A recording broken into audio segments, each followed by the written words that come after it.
talk about the Gong Show. I was on the Gong Show.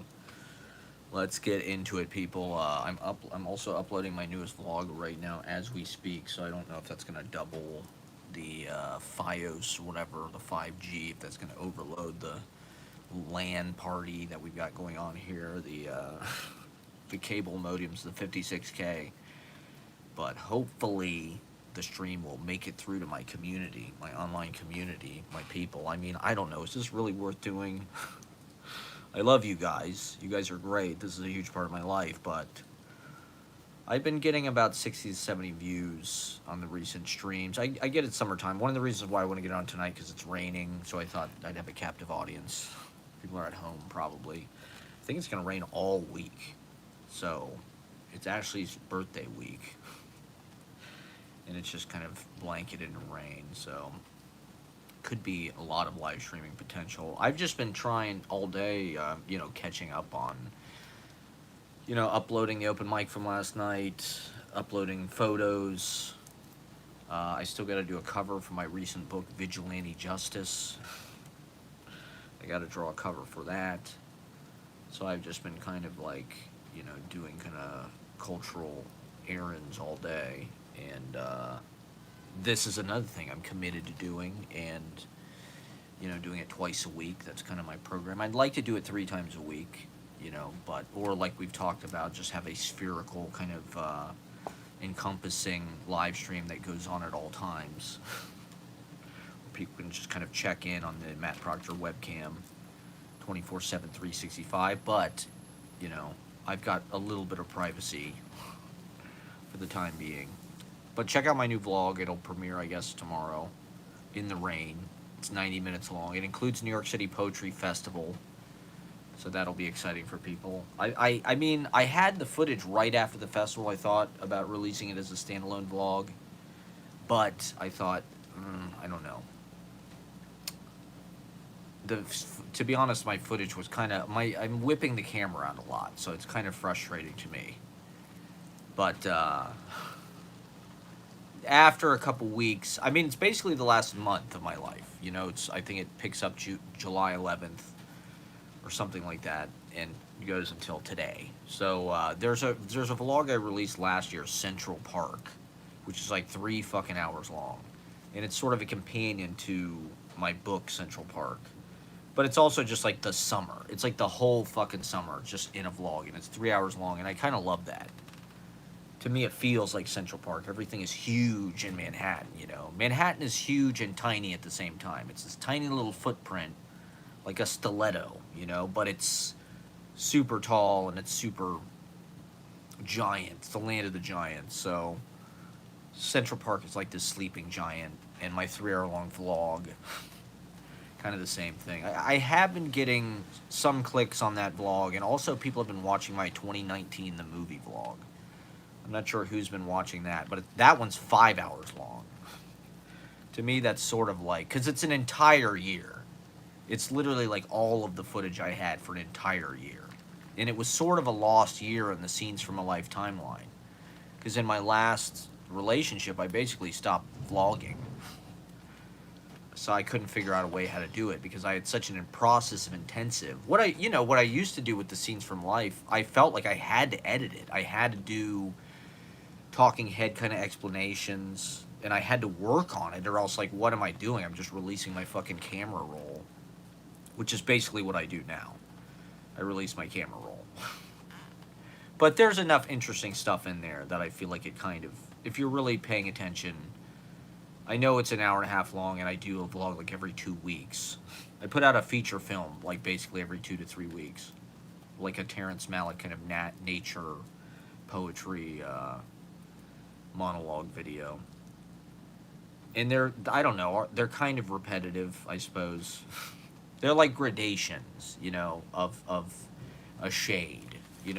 They change by degrees. There aren't necessarily radical changes. And for most of the last 3-4 years, I've been trying to put together this kind of magnum New York City epic, like my book City Life, and all of my vlogs, the Manhattan Alexanderplatz, and all of my vlogs kind of post-pandemic are these long kind of pictorial tours of the buildings, the open mics, the performers, the people. The people are like statues in the gallery of the city, the streets, and these amazing people, trying to capture the scene, the milieu, the neighborhoods, and people I come into contact with. So check out my new vlog. It's an hour and a half. It's very tasteful, but it's got, I don't know. I included my entire New York City Poetry Festival reading. I should probably release like two versions of my vlogs, ones that are like condensed and ones that include everything. But they are also, one of the things that was frustrating to me about my old vlogs is I was super editing and I was trying to keep it short and sweet and concise. And as a result, I didn't really include that much performance footage, or there's a lot of things I didn't film. Going to the New York City Poetry Festival in 2014 or 15 or 16 or whenever, 17, a lot of times I just didn't even film it. Because I was just like, is this going to be interesting? Is anybody going to want to see this? Is it going to fit with my, 2-minute long or 5-minute long story that I'm trying to tell about the sludge or whatever it was? And now I look back and I'm like, oh man, I wish I had all that stuff. I wish I had more Holy Smokes performance footage in the vlog, in the Scenes from a Life timeline. So now I include a lot more performance footage, and I don't know. I think that stuff that's one of the exciting things about YouTube is it's a different container, and it is sort of a different medium and distribution than like a film, that you'd see in a movie theater. So it's like you don't necessarily have to economize the fuck out of everything. You can have a 10-minute or 20-minute poetry reading in the middle of your hour and a half long vlog where nothing happens. And it's kind of a nice interlude. One of my favorite vlogs, my friends have this vlog, what is it called? I can't believe I can't remember the name of it. But they've started to include a lot. They go to a lot of shows around Brooklyn. They'll go to the Eras tour or whatever, and they'll just include all the footage they shot of the concert on their vlog. It's like, I love seeing that stuff. I love seeing somebody else's point of view and a window into, because the things that I'm attracted to, the kind of music or performance, especially in New York, I don't pay to get into stuff. I don't go to the cool, Bushwick or Bed-Stuy, Crown Heights kind of clubs or anything. I don't go to the Sultan Room. I go to fucking Otto's Shrunken Head or whatever sometimes. So it's nice to kind of see somebody cooler than me's life. Somebody who's more interesting than me. I just watch theirs. Oh, okay. That's cool. I wish I was doing that. I wish I was, but it wouldn't even occur to me to do that. I just go to the library and, go to open mics and whatnot. So, I did the Gong Show. I do want to talk. My entire Gong Show set is in the new vlog. It was like 2 minutes before I got gonged. I thought I was going to win. I seriously thought I was going to win. And but this is a perfect example of like, I didn't do that well. I didn't really stick to my guns. The thing that was frustrating is I didn't get any of the material I wanted to get across. I was trying to kind of play to the audience, and they smelled that and they just killed me, They attacked me for it. So it's like I probably should have edited it, but what the hell, I threw the whole thing in there. Maybe it'll be funny. In a certain way, the pandemic, I feel like, taught me a lot, or kind of changed the way that I looked at editing, or definitely the way that I use YouTube, where it's like,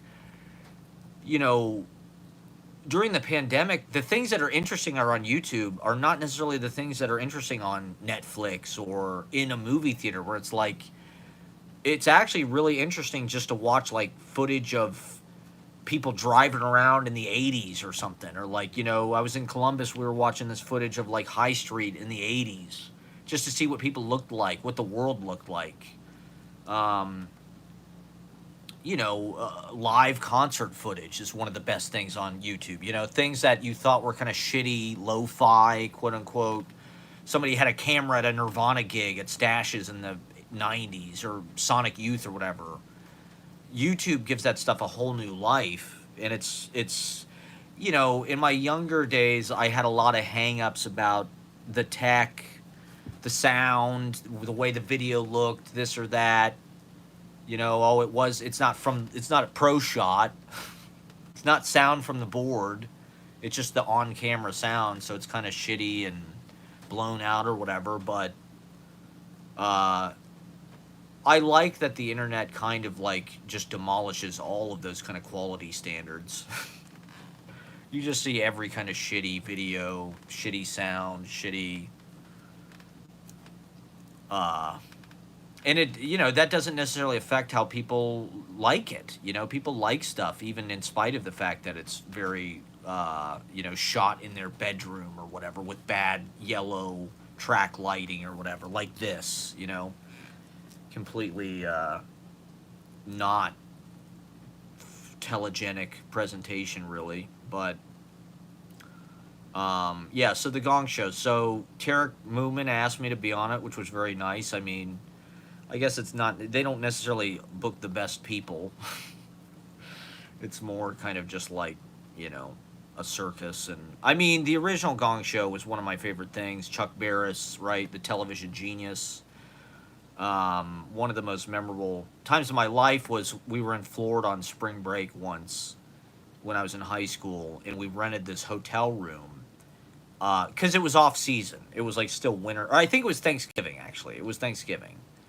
Yeah, Tarek Moomin does the Gong Show, but Andy Mango was like co-hosting it or helping out or something. He was there and he was on the show. He was like helping with the sound. I love Andy Mango. I think Andy Mango, he's definitely one of my favorite because he actually really does it up. I love that kind of showbiz energy.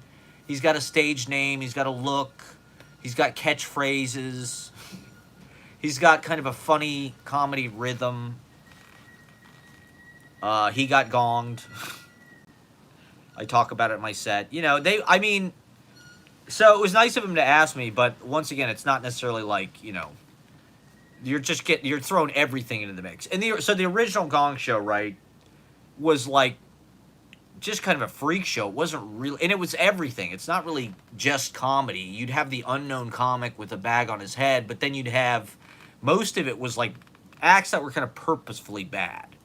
You know, it was like the acts that would audition for American Idol and go like William Hung or whatever. You know, where it's like these people are so bad that just like, it's entertaining just to watch how shitty they are. I think that was, it's hard maybe to pinpoint exactly what was revolutionary about the Gong Show, but I was watching all these interviews with game show hosts on YouTube, Wink Martindale and all these people, and they were amazing. And they were talking about, Wink Martindale was saying how, or maybe it was, oh God, Bob Eubanks. Maybe it was Bob Eubanks, was talking about how Chuck Barris was really the first reality show producer. He produced The Dating Game and The Newlywed Game, where he made normal people the star. You know, you just get normal people from middle America, flyover country, who just got married or whatever, and they were funny because of just who they were or whatever. And so the Gong Show is sort of like that, where you get basically amateur. It's almost you know, you want to see people get gonged.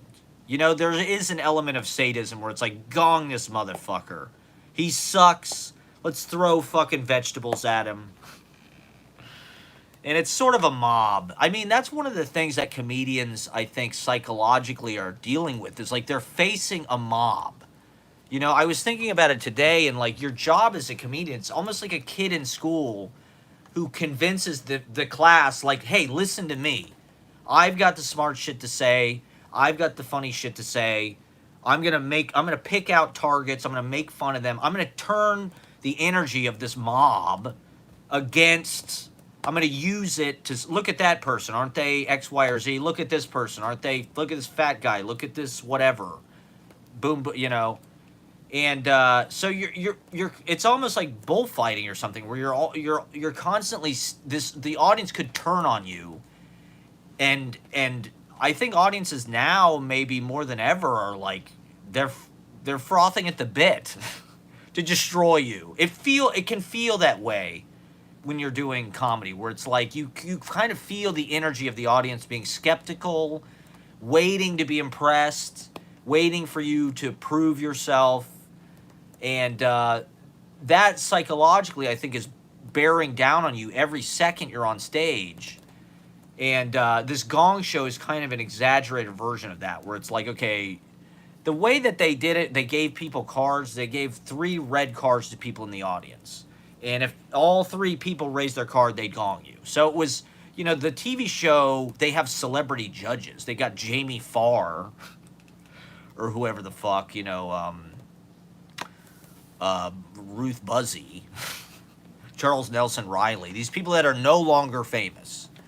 People that maybe were not famous enough for Hollywood Squares, but who had a lot of joie de vivre. I mean, the Gong Show was wild. It was just a celebration. It's almost like outsider art or performance art. It was a celebration of the outsider artists and, kind of eccentric oddity, antagonistically bad, or just kind of unusual. And I don't know. I'm attracted to that stuff for some reason. I don't know. I guess I find it more interesting or more inspiring than people that are very typical. A lot of what audiences like is just typical. They like stuff that they've been conditioned to see. And with comedy, this is a distinction with poetry. With comedy, it's like you have to impress the audience. You have to get them laughing and get them on your side and get them liking you or whatever, thinking you're funny, or else it doesn't work. Whereas like poetry, it's kind of just for you. There's maybe, no, the audience doesn't get me, or like I even fuck the audience. I don't care about the audience. This is like meant to be esoteric and not fucking comprehensible. Like, fuck you. I don't want you to understand me. It's like, as a comedian, I don't know. That might be alienating or something. And so I was just happy to be booked. I love doing St. Mark's Comedy Club. I wish I would have gotten through my whole fucking set. But the way it went down, they had a good roster. It was probably 15 people or something. And there were a lot of, honestly, they gonged a lot of good comedians, and they gonged a lot of women. The first 2 people they gonged were like smart women comedians. They're just like, fuck these women with opinions. There was probably, I don't know, 15 to or so people. So I don't know. It's weird because with comedy, it does feel so contingent on the audience, and you've got to just like impress wildly different groups of people, or maybe it's just because our society's so fractured now that the audiences are so different. But this audience, like a lot of them, they were all like tourist kind of walk-ins. There were a bunch of kids from Florida, from Gainesville, from UF or whatever the fuck the school is there. And then there were like a couple other people in the front. But it just seemed like the comedians that did make it the whole 5 minutes or whatever, they weren't even trying to tell jokes or anything. They just like started talking to the audience. And it wasn't even like crowd work. It wasn't even really funny. They would say something that was sort of funny occasionally, but like it was almost like they were just distracting the judges who were the audience. And like they weren't really being funny, or like they were just like sort of doing like crowd work like casually. It wasn't like they were doing material. And so anybody that tried to do material or something got gonged. And it just felt like they were not taking their responsibility that seriously. It felt like early on they were kind of letting people get through just because they were distracted, or they weren't even thinking about, oh, we got to raise our cards or whatever. And then, once people kind of like were just like, hey, you're letting these people through or whatever, then they started gonging every fucking thing. Then they started to be extra judgmental of everything you said. And so I went up, I think I was second to last. And so by that time, I mean, they were just gonging every fucking thing. And the guy who went up before me was like the waiter. So he had literally like brought everybody their drinks, and he worked in the club and shit. And so it's like they weren't going to gong him. You know, he's like their fucking waiter. If they gong him, he might spit in their drink or something. Their 2-drink minimum. But, so I don't know. I didn't even get to my Jim Belushi impression. You know, I was going to do all these. I was going to do my Mickey Rourke boxing with a Pomeranian in one hand. I didn't even get to it. They gonged me before I even got to my fucking act. I saw the people doing crowd work, and so I was like, that's what I'll try to do. They seem to like that. I'll talk to them, and then maybe something funny will happen. Or at least I can distract them for a couple minutes. And I don't know. They just didn't like me. My presentation was too gay, I think. I was wearing my salmon-colored shorts. And on stage, I do have kind of like a gay, like Fred Schneider, sort of, or like the guy who plays SpongeBob SquarePants, somebody compared me to one time, Tom Kenny, who has a little bit of a lisp thing going on. And kind of like a Paul Lynde kind of accent. Whenever I do comedy, I sort of get into Kevin Meaney, kind of hyperactive, lisping. But it was fun. You know, I'm glad I got to do it. My only regret is I didn't get to do my material. You know, I really only did like 3 minutes, and then they gonged me. So, you know, for me it was like just stage time and opportunity to be up there and fucking...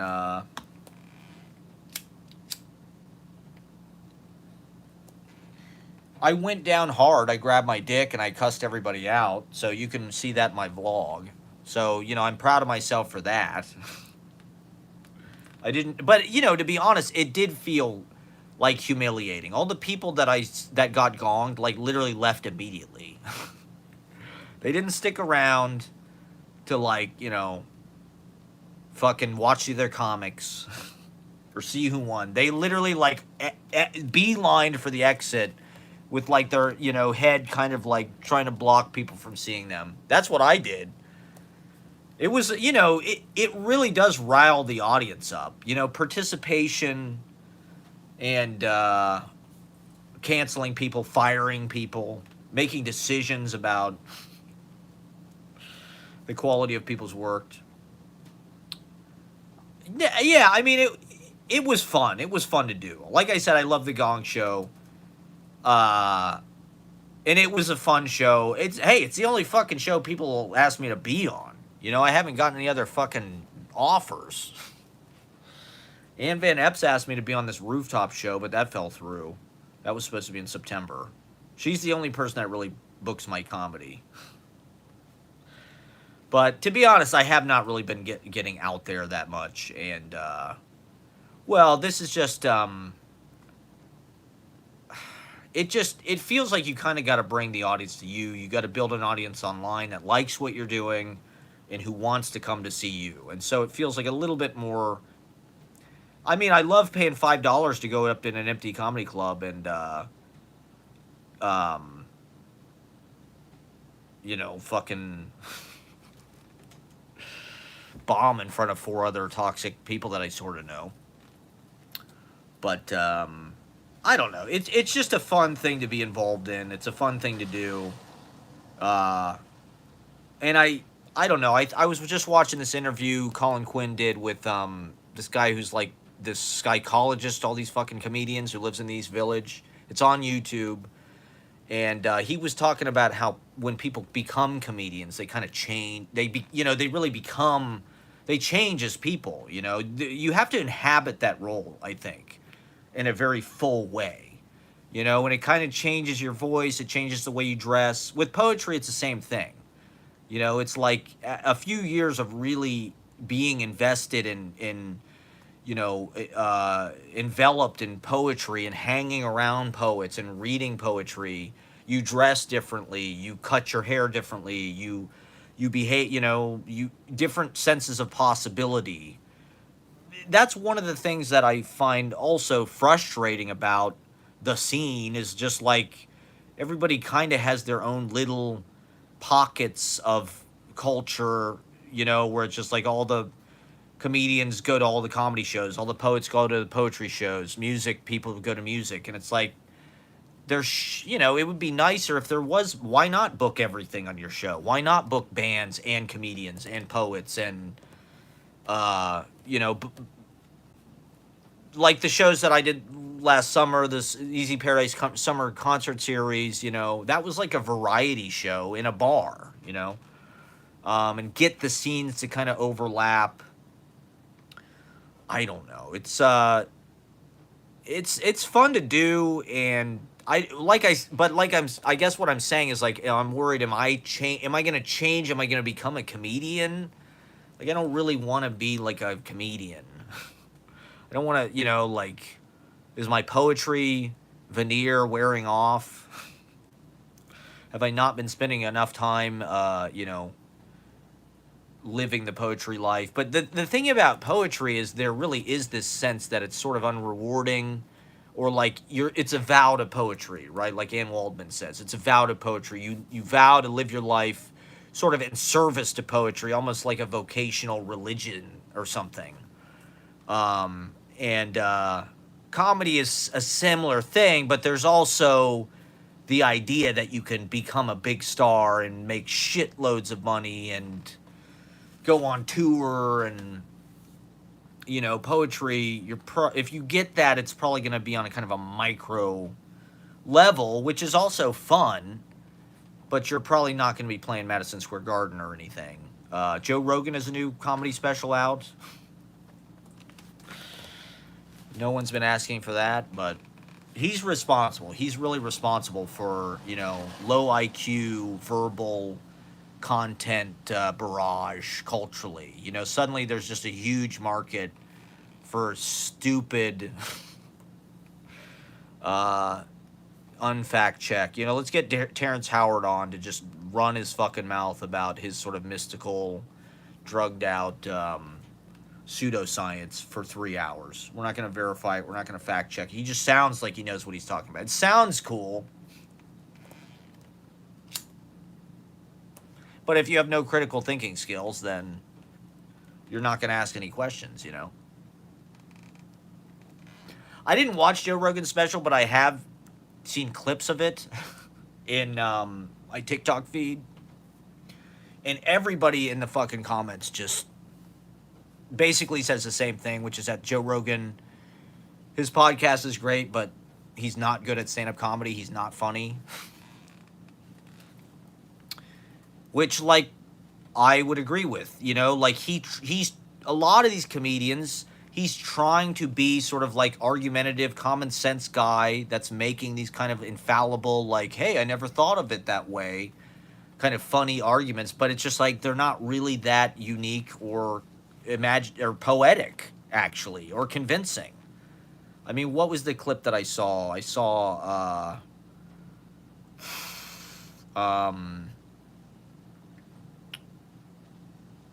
I don't fucking know. I mean, he does a lot of physical work, which I think he's trying to make up for the fact that he's not funny.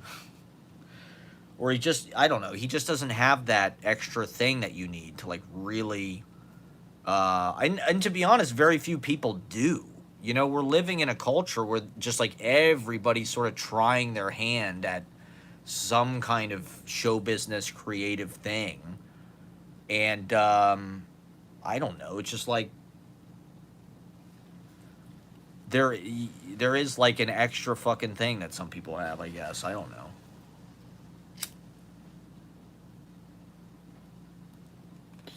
But he's been platformed for a long time. He was on Fear Factor and shit. I was just watching, there was this fucking video of Rogan and Alex Jones. It's called Sushi on Sunset or something. And it's literally like My Breakfast with Blassie or like My Dinner with Andre, where it's like and it was filmed in like 2003. So Rogan has been buds with Alex Jones for a long ass fucking time. This is not a new, you know, partnership or whatever. But it's like them eating sushi on Sunset Boulevard and walking around Sunset Boulevard, just talking about, you know, Alex Jones' kind of conspiracy theories. So it's kind of a creative bro masterpiece, I feel like. It's hard to believe that was made 20 years ago. I hate to even have to talk about these people. You know, they just have such a huge cultural footprint. I guess I could look away, but you know, Joe Rogan, we're trying to steal his audience. We're trying to get the thinking bro out there to, or I'd love to be a guest. You know, I think I'd be a great Rogan guest. I guess, I don't know. We could smoke weed. I'd smoke weed with Rogan in his bunker. And just, yeah, the critics trash the special. I mean, there's too many fucking comedy specials. You know, it's like, I don't think the guy was ever known for his stand-up comedy at all, ever. You know, he got on news radio when he was very young. Because to be honest, he was like a handsome dude. And I think he does, I don't know, he's like Joe the Plumber. He does like represent like the zeitgeist or some kind of zeitgeist of just like libertarian you know, bros who are like Republicans in disguise. They're Trumpers, but they don't really want to like be Trump. They're Republicans, you know, but they just don't want to say that because they don't really understand, you know. But it's like, it's also like a masculinity thing, I think. You know, I do think the political parties in this country are like super gendered. You know, the Republican Party, basically all it is like a caricature of masculinity, where it's like, we need guns, we need Jesus, we need strong leadership, you know, Trump, you know, like he dodged a fucking bullet. We got Kid Rock and Hulk Hogan, J.D. Vance, Dana White. It's like masculinity, you know. Dudes are drawn to power, to strength, to physical, big trucks, big guns, big bombs, big machines. And, you know, the Republican Party, that's all they have is like the pose of like kick ass, red meat, right? So it's like if you're a guy and you are super homophobic or you're not sensitive, I mean, you know, I've always been on kind of the feminine kind of, you know, part. I'm close. You know, I'm sort of closer to that probably end of the spectrum than those guys are. You know, than the Channing Tatums or the Brock Lesnars or the, you know.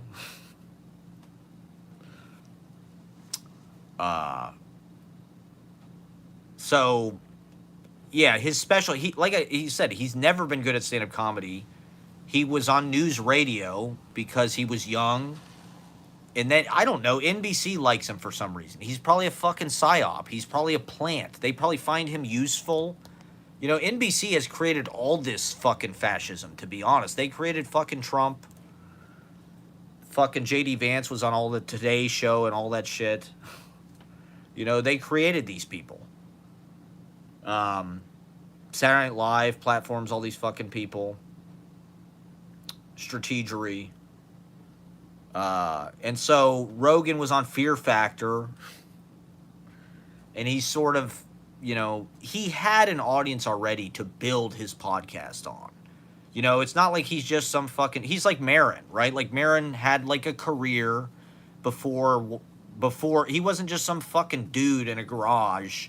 And next thing he's interviewing Obama. It's like, Maron, I don't know how people get to those places. It's like, you got to have connections, you know? It's all about your fucking network, to be honest. It's like, it's that goddamn simple, actually. You know, if you go to elite colleges, you're buying into a network of people that are going to carry you through your whole life. You know, if your friends are Chris Rock and Jerry Seinfeld and Colin Quinn, it's like, or, you know, if your friends are Mark Normand and fucking Sam Morril or whatever, they're going to bring you on their show. That's 90% of everything, you know, because that's how people hire. Every job I've ever gotten, you know, I've been in tons of applications. I never, ever got a job interview from like an application, at least not like at a fucking, you know, like minimum wage labor job. It was all, I always got hired because somebody knew somebody that needed somebody to hire somebody. You know, so it's like, oh yeah, my friend's looking for a job. Great, we'll hire him. Perfect. You know, so it's like, that's how everything works. Oh, I need to book people for this fucking Boog City. Oh, I'm going to grab the 5 closest people that I can, trust, that I know are going to deliver. And honestly, that just comes from hanging out. There's this dude on TikTok. He's like a music business kind of advice guy. He's got a big cigar, right? He's always got this big cigar. That's like how he brands himself. He just got this big cigar and he talks about, he looks like a fucking, engineer or something. Sound guy. And he just, a lot of what he talks about is it's just like being on the scene. You just have to go out. You got to go to shows. You got to put your face out there. If you show up, if you show face, pretty soon that's your peer group. And if you can prove yourself, if you've got the fucking, if you've got the work, with anything, they need somebody who can come in and do the job. They need somebody who's going to come in and, especially in New York, it's just like you don't need direction. It's just like you got to be able to do it. You got to be able to get up and do 5 minutes and kill or whatever and just do it, And so that's like the 2 ingredients. It's like you need to know everybody and you need to be able to do it, and be professional. You need to show up. You need to be responsive. The people that I have seen that are all the most successful people that I've seen are incredibly professional with emails. They're super quick to respond and they're super like note perfect on their emails. And like, I bemoan that we live in the email fucking world. And I hate that like your success is contingent on just like this kind of office, Xerox machine. Like, oh, I'm on the Slack thread. Oh, I'm on the, the chat. Oh, I checked off my Asana tasks. Or, I'm 24/7, getting notifications from my fucking phone every time I get a work email.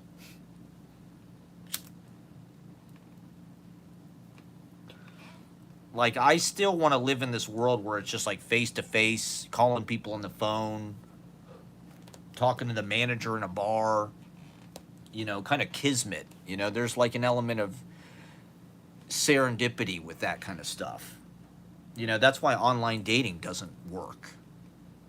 Because it's just, there's something different when you meet somebody in person or even when you talk to somebody on phone. There's like a, we call it a connection.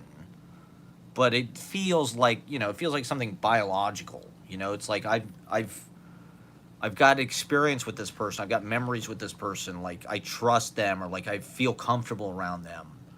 We've bonded or something. And, that's the stuff that matters. And so just get as good as fucking possible. And be ready to do the job. That's what Dick Cavett said. So I've been watching all these interviews with television talk show luminaries. And Dick Cavett literally, he'd been in it and he'd been trying to do it for a long-ass time. So it wasn't like he was just some dude that started, caring. It's like he'd been on stage in Nebraska and shit where he grew up. But he was like, he said something about bring material to people in the form that they already are used to receiving it. So like Jack Parr liked his jokes a certain way, typed up or whatever. So Dick Cavett literally cold approached Jack Parr at Rockefeller Center, which I'm not even sure you could do this now. Could you cold approach Jimmy Fallon? I've had to cold approach every fucking thing I've gotten really in New York.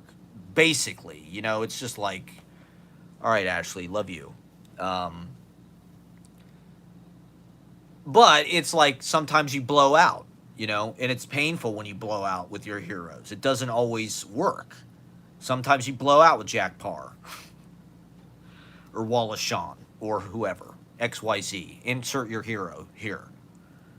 And so New York, you are like, trying to connect with these gods, you know, these people that are just like way higher up than you, and to even get them to see you or pay attention to you is hard. You know, there's so many people vying for their attention, vying to be impressed by them. And all right, good night, Ashley. Good night. Happy birthday week, Ashley. So Dick Cavett literally gave fucking Jack Parr these goddamn jokes, you know, as he was getting onto a fucking elevator or something. Nowadays, they'd probably have security fucking taser you. They didn't taser Dick Cavett back in the day. They should have. But then we wouldn't have the Dick Cavett show. I mean, he went to Yale, for Christ's sake. He's like Niles Crane. He played Hamlet at Yale in Skull and Bones with George W. Bush. And J.D. Vance. And Cavett used one of his jokes on the air, like sort of as like a quip. You know, he used it as an ad lib. Something happened or something, and so the guy had one of Cavett's lines, just sort of like, you know, because he had seen it early in the day, so he used it, and it got a big laugh. And so Cavett got hired on The Tonight Show to be a writer before Johnny Carson. And I don't know. I guess if you're into joke writing, you know, joke writing is one way to do it, you know. That's one of the things that I like about comedy, and why I use it sort of as a model or an example, is it's a more developed kind of performance, like practice, I would say, than like reading poetry on stage. I don't necessarily think there is like a codified or even like an explored. It hasn't even been explored how the ways that you can perform poetry on stage. Poets are so kind of wedded to just their kind of boring just presentation, where there really isn't any effort to do a show or be entertaining for the most part. You know, it's just people get up and read, unless it's slam poetry, right, which is sort of its own kind of art form. And it's great and everything, but, you know, when you get into academic poetry, when you get into stuff that people are taking it very seriously on the page, the more people take it seriously on the page, it seems like the less they want to be good at performing. It's like bad to be good at performing. It's like you just want to be as even and like kind of controversial as possible when you're reading your poetry. You know, you don't want to disrupt it with weird theatrics or kind of bombastic like me. But I'm a method actor. You know, I'm trying to figure out a way to live the poetry, to feel it on stage in front of people. I guess that's my own, you know, a lot of my process works from inside out. So I'm really doing it for myself. You know, usually when I do things that I think the audience is going to like, it's like fizzles out anyway. So I feel like at least when I do stuff that I believe in, like, it does have like impact, it does have like integrity, rather than just like, oh, I'm trying to write jokes and like nobody thinks they're any good, or just like the audiences don't think they don't think what's funny is the same thing that I think is what's funny. You know, like, this is something that, you know, I think if you even find yourself a poet, it's such an unusual thing to try to do, and such an obscure thing to try to do, that like you're already probably, you know, thinking a lot differently than a lot of society. You know, you probably do have like some kind of weird outlook where you're alienated or unique or something, you know. And so with comedy, the idea is like everybody's supposed to laugh. You're supposed to have some kind of broad appeal, and it's like, I don't even know if I'd want that. You know, I'm supposed to walk into these unfamiliar rooms and like dominate this audience and get them to like agree with what I'm saying. And to be honest, a lot of times it does go up roughly against the audience. And I don't necessarily think that's a bad thing. It's like, stick to your guns. You know, like, one of the things like politically surprised me. I remember growing up at Soho Playhouse, which is not even like a right-wing place. And I did a joke about how Trump should die like an 80s, because he's like an 80s movie villain, right? This was way before he got shot. This was like a few years ago. You know, I thought Trump is basically the guy from Die Hard. Hans Booby, I'm your white knight. He's that guy. So he needs to die like an 80s movie. He needs to die like a Hans Gruber death. You know, he's got to get kicked off a skyscraper into like a helicopter blade and, you know, blah, blah, blah. And people at Soho Playhouse like did not like this joke. They were like offended that I like said this mean shit about Trump. It's like, okay, I did not expect that. You know, I expected comedy audiences to at least like, I thought they hated Trump. I didn't think they'd be like mad that I like suggested, oh man, that's my president. You're making fun of my president. Look, I'm glad he didn't get shot because now we got this VP pick, okay? The VP pick was revealed today. This guy, Tim Walz, I think is his name, from Minnesota. He's the governor of Minnesota. He was a social studies teacher. I did not know anything about him. I basically assumed that the Democrats were going to make a terrible choice like they did with Hillary and like they always seem to do. But it seems like they want to win, which I'm like actually surprised by. It really has felt like the Democrats have not wanted to win. And they always just kind of expect us to vote for them because we hate Trump, basically. This guy, I saw a few clips of him on TikTok, and he seems very likable. He seems very real. You know, he doesn't seem like some fucking fake ass politician trying to be relatable. Like, hey, like JD Vance.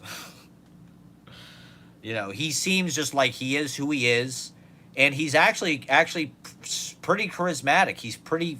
He seems like a likable kind of guy, to be honest. They said, I saw somebody say that he was like, he was the dad that Fox News stole from us. You know, now we have such negative connotation with boomer, Fox News, right wing, selfish. But it's like, you know, the guy, he's also not like that Tim Kaine guy. Nothing against Tim Kaine, but he seemed kind of like a wimp. He came across, I feel like they made a J.D. Vance pick. They thought Hillary's definitely going to win. There's no way Trump is going to win, so we'll pick this Tim Kaine guy because that's who we want. Because they have to vote for us, otherwise who are they going to vote for? And this time it feels like they made a choice that was like, okay, we're going to pick the best pick that is actually going to help us to win and to do a good job. Like, this guy is going to help us deliver the message. I saw a TikTok video that was like sort of a Verite reality clip. It was like a vlog clip of this Tim Walz guy shaking hands with Kamala and, you know, them saying hello and stuff. I was like, this is actually pretty shrewd. You know, both Trump and Kamala have popped up on TikTok. Biden in the past, like, month or two. They're starting to take it seriously because they know that that's what fucking Gen Z is watching. You know, that's where Gen Z is getting their opinion and their information. And so they want to tap into that audience. Trump was just on this fucking Kick streamer show. You know, I've been talking about Kick. It's in one of my poems, right? I ran into those Kick streamers in Chinatown. For those who've been watching, for those who've been following. And it's like a violent right-wing niche troll, you know, thug. They pay you in online gambling chips and crypto. And so Trump's on there, of course. This guy, I don't even know who he is. He's some fucking toxic, you know, Hitler youth. You know, I don't know. He's got birth defects. He's got, you know, he's like the boys from Brazil. All these guys, Charlie Kirk. They all feel like the boys from Brazil to me. They all feel like, you know, Nazis that snuck into America. They've got that weird kind of like icy, like empty, kind of like black hair, but like icy blue eye thing that like Nazis have. And just like totally empty. So this guy gave Trump a Cybertruck.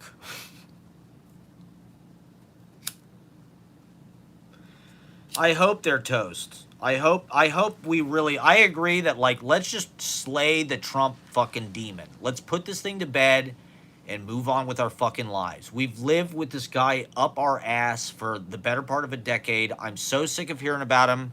I'm so sick of being threatened by him, expecting that, like, my life is going to go down the fucking toilet because the Democrats are too goddamn stupid to do anything that actually works. I'm so sick of, like, the pain that he's caused, to be honest. Like, our lives were better before this dickhead. How do people not see this? You know, like, at the very least, how do people on the right not see this? Like, this dude is the problem. He's the reason why that's why, you know, Bud Light is trans or whatever. You know, he's the reason why there's just politics every fucking place. And to be honest, it catalyzed a lot of good things as far as representation and just, you know, renovating the image of this country to something that's a little more contemporary. This country is not, it's way more diverse, it's way more colorful than it has traditionally been presented. You know, and so that does need to change, and it has changed. And Trump was the catalyst for that, because the resistance came out and said, we're going to be the opposite of this white supremacist, misogynist, you know, rapist. And it's been important, but it definitely derailed my fucking 30s. It totally changed the course of my career and my life, you know. Things were just starting to happen for me when I turned 30. And then, bam, fascism.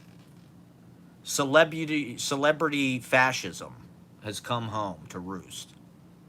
You know, you used to need talent to get famous. I think that is a difference between now and 40 or 50 years ago, and why there's, like, this crisis in comedy and in, like, all of the various music. It's like, why is there no good music anymore? It's like, well, because you used to have talent. Now it's like you just make a sex tape, or you're just rich. You're just rich and good looking, and you have, like, a family brand that you can exploit. You're a Hilton. You're a Kardashian. You're Paris Jackson. I like Paris Jackson. I like the Jacksons. I like Michael Jackson. I like his music. Maybe I shouldn't say that on the record. I like Michael Jackson's music, and he seems cool to me. I don't know. Is that fucked up to say? I'm like Corey Feldman over here. I'm a Michael Jackson apologist.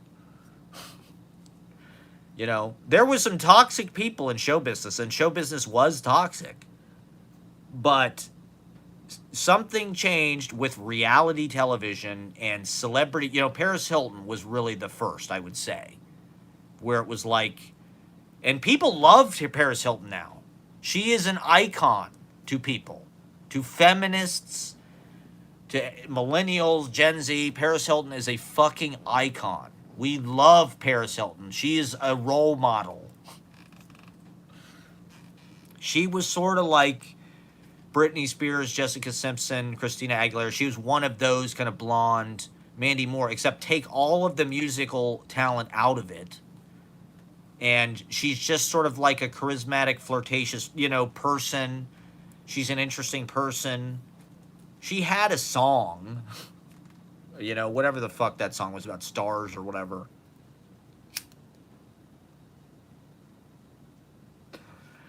But,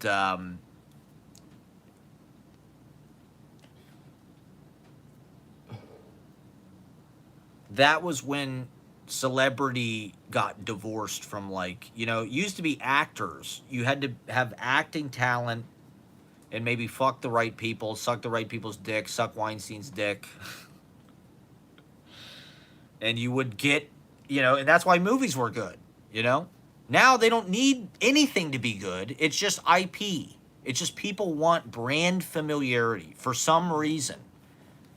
because we are the artists. You know, we want to associate ourselves with these legacy institutions that give our lives meaning. Marvel, the Paris Review, the New Yorker, the New York Times, Columbia University, whatever it may be. You know, KGB Bar, The Tonight Show. You know, these things are all empty now. They're just like people want to sidle up to the legacy and the legend of these, like the Poetry Project. That's the only thing people pay attention to. The only people on Broadway are celebrities. You know, they're not casting, you know, Charles Grodin on some Broadway play now. You know, they're not casting people from whatever, the Actors Studio, or, you know, to be in Charlie's Aunt. You know, they don't do original plays really, for the most part. It's all Disney musicals, IP. You know, it's previous IP. It's jukebox musicals, Huey Lewis musicals. You know, it's for tourists. It's not really for theater goers. It's not, you know, the culture of it is just way different. It's like this theme park, you know, hyper intensified with like Glee. You know, it's like if you took show tunes and like, I don't know, pop music post Madonna, Cyndi Lauper, whatever, and just amped it the fuck up. Idina Menzel and the post Rent, post Wicked, post Lion King. And so it's just like, this is why there's Nepo babies, right? Because they just plug and play. You know, let's get Colin Hanks in there. Let's get Emma Roberts in there. Let's get Chet Hanks on The Surreal Life. And with reality television, it was like, really, you could just be your fucking self. They just wanted crazy fucking people. You know, characters, Johnny Fairplay. A lot of like heel type villain, charismatic villain, like Trump. Trump was a reality TV villain, you know. Another example of somebody who's like, their image is divorced from their ability in a way. You know, he's a celebrity rich guy. And I do, you know, to be honest, to be fair to Trump, I do think he does have a great talent. You know, like, he's not just some empty, like, doesn't know anything. Like, the guy does know how to cheat on his taxes. He knows how to get money, tax abatement money, to develop real estate. You know, he knows how to declare bankruptcy. And, well, okay, one of the interesting things I saw was Merv Griffin. There's like this 60 Minutes piece about Merv Griffin and Trump. Because Merv Griffin, I guess I did talk about this in my last live stream. Merv Griffin bought like these fucking hotels from Trump. And he paid a lot of money for them. And so, but that's real. You know, that's real life fucking money. Like, you know, it wasn't just a reality show when Trump was doing that shit. You know, it's like he was buying buildings. He was buying fucking casinos. He did buy the Plaza Hotel. Like, it's like, granted, he's a perfect example of the modern Gilded Age, where it's like he had family legacy. You know, his dad was real estate. He had family money. He was already in New York. And he just kind of, it's all about publicity, right? It's just about being seen. And social media, I guess, is the ultimate example of just like, now you get famous on TikTok or you get famous on Instagram just for going out to dinner and having, like, you're being hot. Just take pictures of yourself looking hot as fuck, and, like, you can make a career out of that now. I guess that's a talent.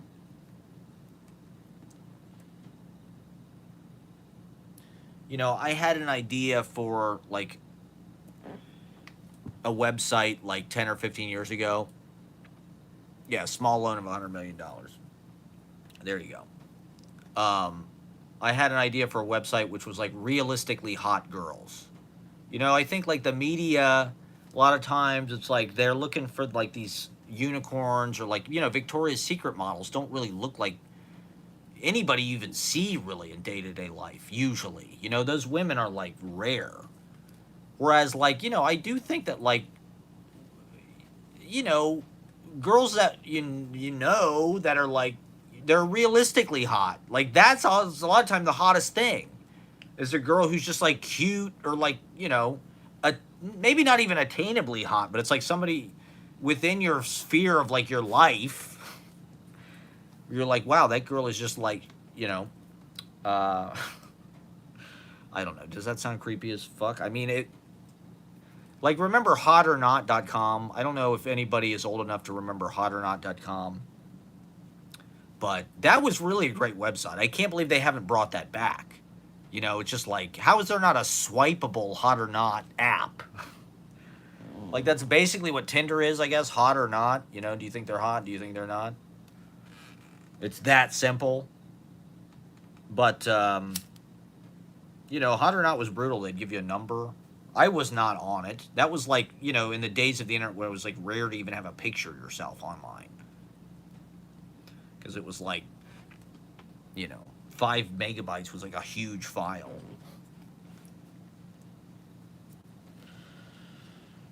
Okay, anyway, am I losing my audience? I don't know. I thought since it was raining, people would be watching. Am I just going to be live streaming to 2 fucking people at it? Not that I don't love you guys. Thank you for watching. I guess the message just has to emanate outwards, however it may. What else do I need to talk about? Movies I watched this weekend. Yeah, Tim Waltz seems like a good pick. I think they might actually win, which would be nice. Okay, my shit is only 75% uploaded. Adam S. in the house, brother. What's up, my man? Adam S. in the chat. Yeah, it's like, this is my niche audience. Oh, yeah, did you see Trump was on Kick? Isn't that where that Cosmo guy, or what's his name? Isn't he on Kick, or... Oh, yeah, I do need to get multi-streaming going on. Fuck. God damn it.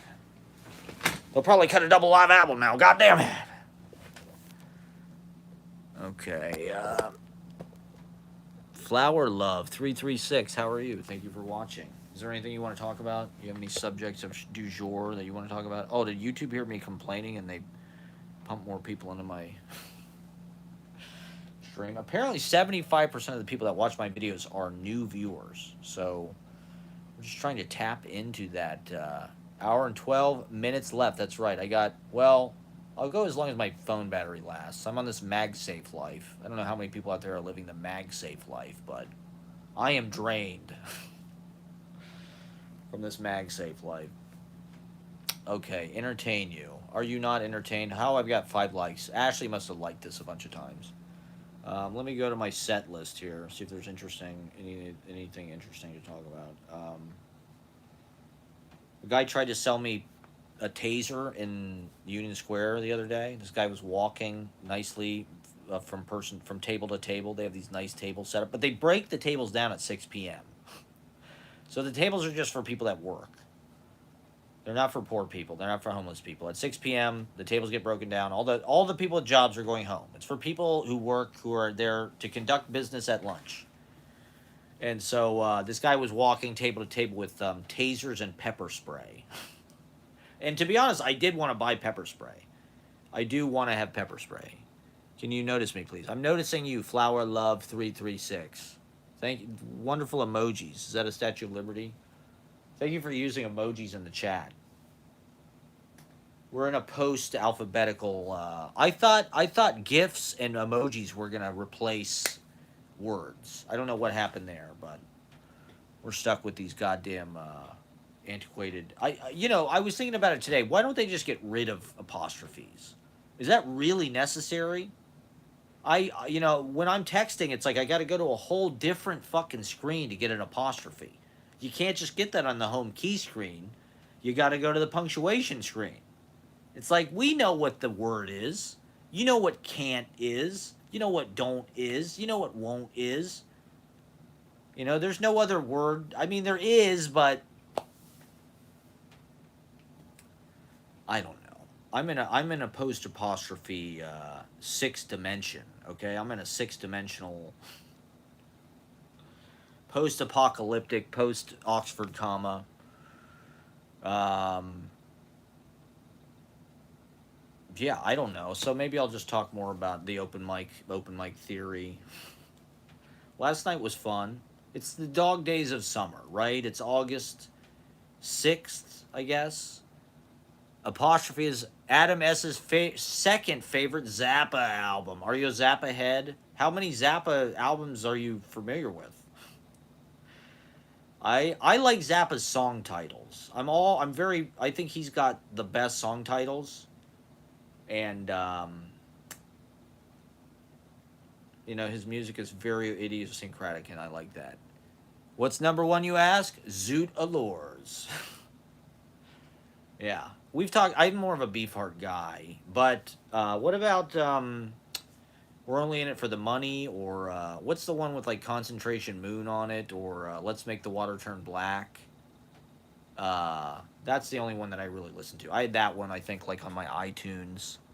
At one point, I ripped it from the library, from a CD to my iTunes, when you could do that. You go to the library and you check out, CDs, and you rip them to your hard drive illegally. And yeah, Concentration Moon, Joe's Garage. There you go. What about Weasels Rip My Flesh? Even as kids had great names. Dweezil, Moon Unit. Come on, the guy just had a gift with naming things. My Guitar Wants to Kill Your Dad. My dad is super into Zappa. Zappa was kind of like the end all be all, it seems like, to the really hip kind of boomer music, rock music people. Zappa was pretty much, I mean, unless you just fully go over into like Yes and kind of prog, Zappa had a sense of humor and kind of like a zestiness and a flavor that was so completely distinct. Prog just feels, I don't know, less zany, less fun. The sense of humor, I feel like, is such a huge part of Zappa's music. I guess when Matt Groening was trying to tell Danny Elfman what to write for the Simpsons theme, he gave him like Zappa, Peaches and Regalia, those xylophones and shit. Zappa, man. Zappa, dude. Have we seen these videos before, guys? Is anybody watching the Olympics? It was complex compositely, but very up. It's breaking up. It's cause I'm streaming. Okay, I'm gonna go back to the window. Until my shit's done uploading, my new vlog is uploading right now. I know you guys are stoked to see more, exhaustingly long, slow Antonioni-esque. I mean, I would say I've outslowed Antonioni. Antonioni shit. We watched. Yeah, that's right. I don't think it's pretentious to say you're into Frank Zappa. I feel like Frank Zappa is like, if you're into Beefheart, now that's pretentious. Because Beefheart just goes to this place where it's like, Zappa's music is pretty. There's a lot of clarity. It's like it is like classical, really. It is like a composition and melodically sensible. Beefheart stuff is way more like blues, where it's just like kind of this mesh of sound, and it's a cult. I guess one of the things that distinguishes a cult is there's something that's off-putting to some people, but then other people like really buy in.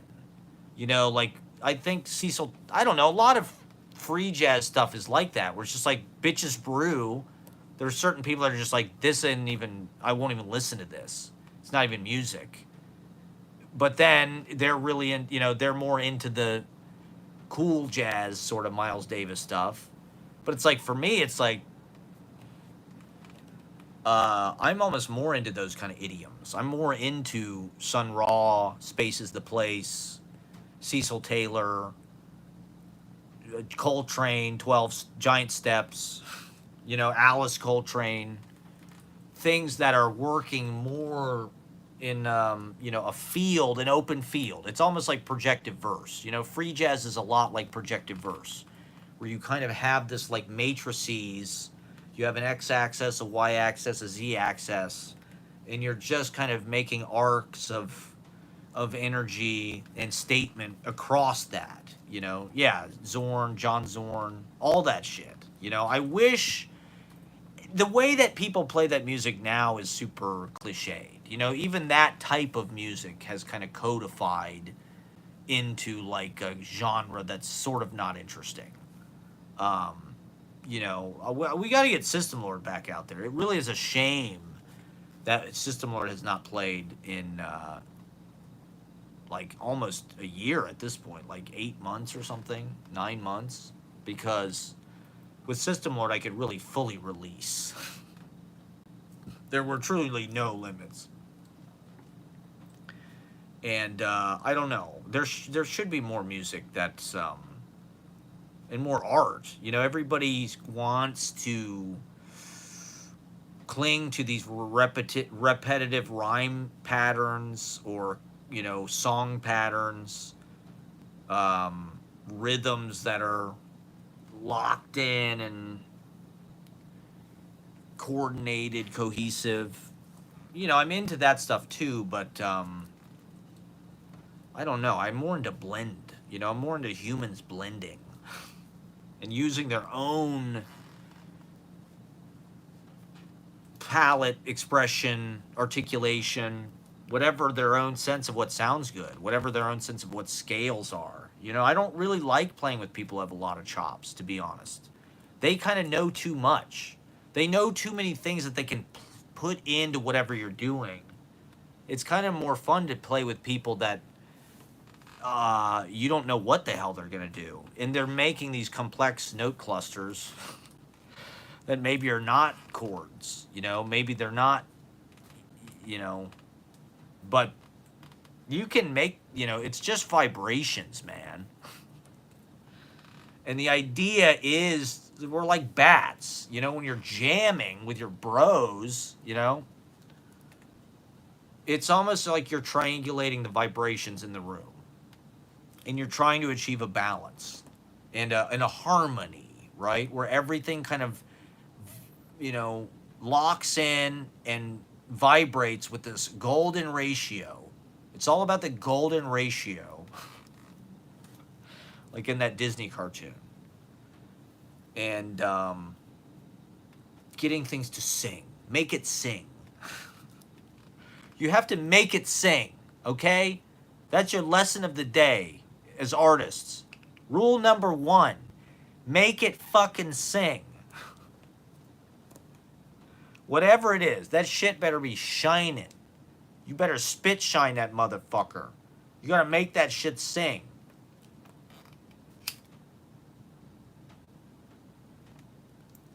Whether it's your video, the rhythm of the video, the editing, the comedy, the punchline, the music, the word choice. You need to get that right. That's one thing that Larry David really is a master of. He comes up with these phrases, COVID hoarder.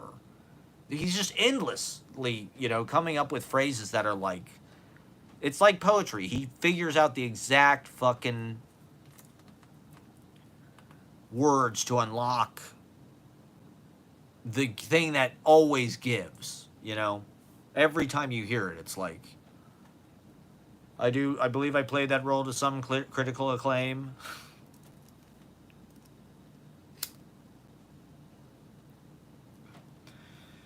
Make it sing,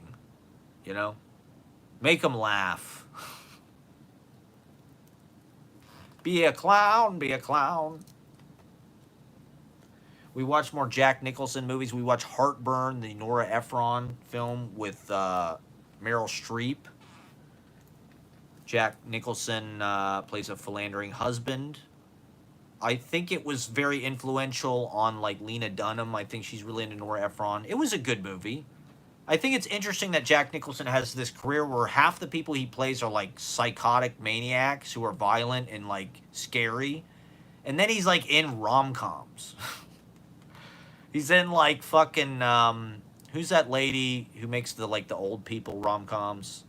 She's like a genre, like Something's Got to Give. Nancy Myers. He's in like Nancy Myers movies. Yeah, as good as he's in all these James L. We watched Terms of Endearment, which I have never seen. And to be honest, they're just kind of like, it's not that hard.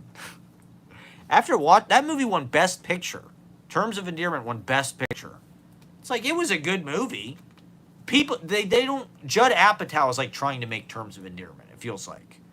It's like those are that's like the Terms of Endearment of today. But apparently, when Terms of Endearment came out, people thought it was like tragic.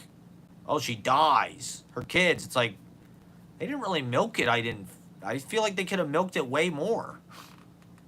I wasn't that moved by it. The best scene in the movie is where Jack Nicholson is on the fucking roof of his car. And they're like, he's driving the car with his feet when they're on the beach. That's a great scene. Wind in the hair, lead in the pencil. The Departed. You didn't like The Departed? I mean, it definitely didn't have the magic that like Goodfellas, Scorsese's best movies. It didn't really have that kind of spark to me. But I'm glad they made it. I'm glad it's sort of like, it was a chance for Scorsese to work with Jack Nicholson, which he had never done before, which I thought was interesting. And Nicholson goes way the fuck over the top in it. That's kind of what he does, to be honest. He was always like doing like, these histrionic kind of gestures and shit. Apparently the original is much better. Internal Affairs, or the movie that's based on. There's like a Hong Kong movie that's based on that's supposedly way better. Reservoir Dogs is the same thing. Reservoir Dogs is actually based on this movie from like fucking Hong Kong or something. That he just ripped the plot and kind of rewrote it. I guess that's a found poem. That's a ready-made.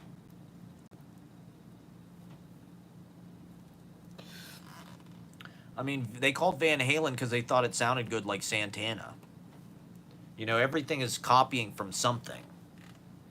They're trying to imitate something and then it becomes its own thing. We watched Carnal Knowledge. I like that movie. If I would have saw Carnal Knowledge 20 years ago, it probably would have been one of my favorite fucking movies. If I saw that in high school or something, I mean, it's super toxic, but that's what it's about. It's about male types. Art Garfunkel is actually really good in this movie. I was shocked. Art Garfunkel is excellent. It's sort of like a Wes Anderson movie in certain ways. Mike Nichols has a lot of, like, you can tell Wes Anderson stole a lot of stuff from Mike Nichols. But we've watched a lot of Mike Nichols movies, just, without even trying. We watched, Heartburn, right? Heartburn is, there you go. Primus Immutilated Steppenwolf. Exactly. Great, good ones copy, great ones steal. Like Primus, like Steppenwolf, stealing from Herman Hesse, of course. It's hilarious that, like, the ultimate biker, yeah, exactly. Fucking, Danzig wanted to be Elvis. But they have this kind of, like, mummy style, and it's 80s, like, post-heavy metal. And Danzig is an incredible songwriter. He's a real poet. I mean, Hybrid Moments, only a poet could have come up with these songs. We Are 138, I Ain't No Goddamn Son of a Bitch, You Better Think About It, Baby. Only a poet could have written that. It's just too fucking good. I ain't no goddamn son of a bitch. Oh my god, there's a Danzig covers Elvis album. I tried to watch the Elvis movie. I really did not get that far into it. To be honest, it didn't seem like it was about Elvis. It seemed like it was about Colonel Parker or something.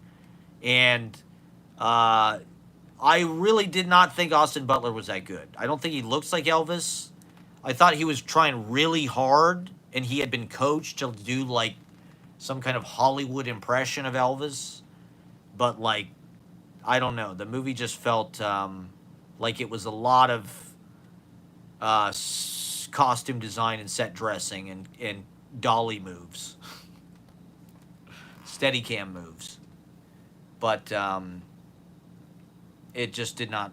It seemed like bullshit. I'll try to watch more of it, but like I'm a pretty big Elvis fan, and so it matters to me. I like Bubba Hotep. To me, Bruce Campbell was a good Elvis.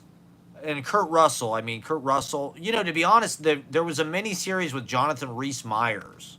It was on CBS, and it starred Randy Quaid as Colonel Tom Parker. That was a good Elvis movie. That motherfucker looked like Elvis. Jonathan Rhys Meyers looked like Elvis. This guy does not look like Elvis.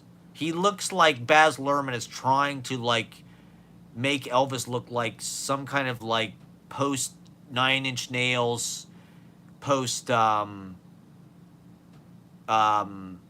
David Fincher. He like is kind of like a scary looking. His eyes are real close together. He has this kind of like Marilyn Manson face, which I really don't like. I'm not into Marilyn Manson face. I'm not into these tall guys with really close together eyes and like long.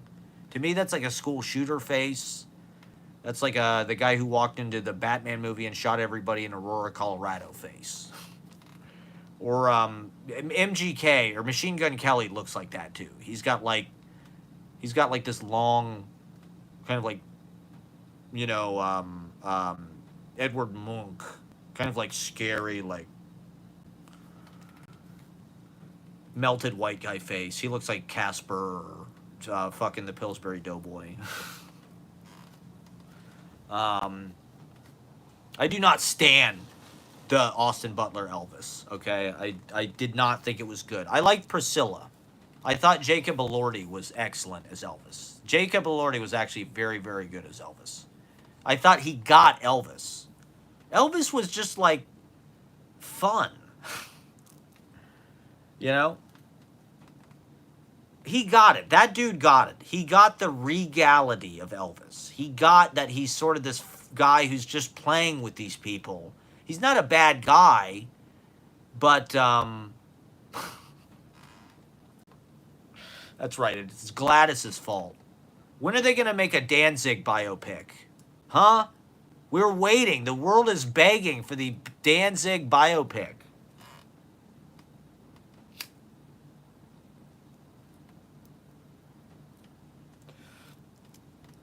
These fucking music biopics. Now the Timothy Chalamet. Have people seen the trailer for the Timothy Chalamet? What's up, Innie? Thank you for watching. Have you seen the trailer for the Timothy Chalamet Bob Dylan? It looks good. He doesn't look like Bob. He's honestly worse looking than Bob Dylan is. His face is not the right shape. And he sounds good, actually. He doesn't sound great, but he sounds good. His Bob voice is not terrible. It's good enough. It's not Ray. I didn't think the Walk the Line voice was good either. I don't think Joaquin Phoenix really sounded that much like Johnny Cash. But Jamie Foxx really fucking sounded like Ray Charles. What's up, Innie? Thank you for watching. But Chalamet, it's just like his chin is not right. Oh, no. Don't say that about Bob. He's on tour right now. He's on the Outlaw tour. He's singing fucking Shooting Star, and he's started to rework some of his older songs. He's not just, well, I think he's going back on Rough and Rowdy Ways. This summer he's been playing kind of, he's been doing all these cover songs. He played some Grateful Dead shit. I don't know, did he play not Alabama Getaway, Stella Blue or something? He's been getting in some esoteric shit. But I think he's going back out on the Rowdy Ways thing. Saw him 2002, couldn't understand a word. A lot of times you don't even know what fucking song he's playing. You're like, what song is this? This is some radically reworked, like, country rock arrangement with like a pedal steel guitar, and Bob's like croaking the same 3-note melody to every fucking song. 'Twas in another lifetime when I've thrown in blood. When it was a virtue, the world was full of blood. I mean, I'm into it. You have to listen closely, okay? You kind of have to. It's like an acquired taste. It's a learned skill, deciphering recent Bob Dylan. To me, his voice is like part of his awesome power. The fact that he chooses to sing like the most fucking like smoked out roadkill, jagged fucking like dog from hell. Like Bob Dylan's voice is the most chewed out junkyard piece of shit. It's just like a fucking rusty pitchfork, you know, fucking mule fucking Skinner. It's just like there's so much goddamn character, you know. It's his voice tells so much of the fucking story. It's so haggard. And to be honest, I don't know if anybody else has ever even, I mean, other than blues guys, has anybody else ever even gotten away with having a voice like that? It's so like bark on a tree. You know, it's just so rough and rowdy. But that's part of what makes him a badass. We watched, have people seen Harley Davidson and the Marlboro Man? The movie that ended Mickey Rourke's career for like until The Wrestler. That's what he says. He says that movie and Don Johnson, they both hated it. I didn't think it was that bad. You know, you have to understand what these movies are. They're just stupid. There was a genre of movie, and I think Tarantino was influenced by this. In like the early 90s, like Last Boy Scout, there were like these action movies. They were like post Die Hard. They were like buddy comedies, but they were jacked up. You know, like the stunts were bigger, the action was bigger, the explosions were bigger, sort of like True Lies. And Harley Davidson, the Marlboro Man. It's very interesting because it came out in 91, but it kind of predicts the look. Like fucking Mickey Rourke's look is very, you know, it looks like it could have come out in 1996. You know, his hair's short, he's wearing this motorcycle jacket. And it's like, it was a little bit of a cutting edge movie. You know, it's a totally brainless piece of shit. And it's like, I don't know, is it a commentary on product placement? It's like all the characters are named after, you know, fucking legendary corporate brands. Harley Davidson, the Marlboro Man. To me, it's like I was trying to accept that movie on that level, and to be honest, like I think that's one of the joys of movies. Is like there's a lot of bad, like those Canine movies. We watched all 3 Jim Belushi Canine movies. We watched the whole fucking trilogy of Jim Belushi Canine movies, and it was worth doing. The second one was probably my favorite because it's like zany. It's almost like an Airplane movie. It's almost like a Zucker Brothers. It's just funny. It's off the wall. There's a lot of gags, and you know, it's fun. It's like it's like Loaded Weapon or something. It's just kind of like National Lampoon. And then the third one is more like this 80s cop movie about busting, you know, somebody's got a microchip or something. And so yeah, Harley Davidson, the Marlboro Man, I don't know. Like at the time they probably thought, "Oh, this is frivolous," or "What the fuck am I doing in this piece of shit movie?" I was in Barfly. I was in Pope of Greenwich Village, goddammit. I mean, I don't know that Don Johnson's film career was that exciting. He was on Miami Vice, which is amazing, but like did Don Johnson really have that much of a film career until like Django? You know, like he was like sort of a David Caruso, I felt like, where it's like, okay, he really works on TV as sort of the hot, mysterious cop guy, but I don't know if Don Johnson really ever had, like, you know. I like him. I think he's cool as hell. Was he in Tequila Sunrise?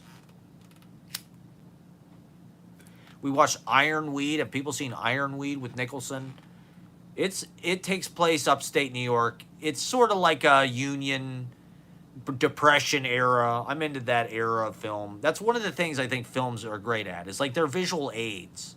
It's just like a model of, you know, you can go back in time. It's the closest thing to time travel we have. Watching Ironweed. It's another Jack Nicholson, Meryl Streep. I had to watch the Pas de Deux, reprise their partnership, Jack and Meryl.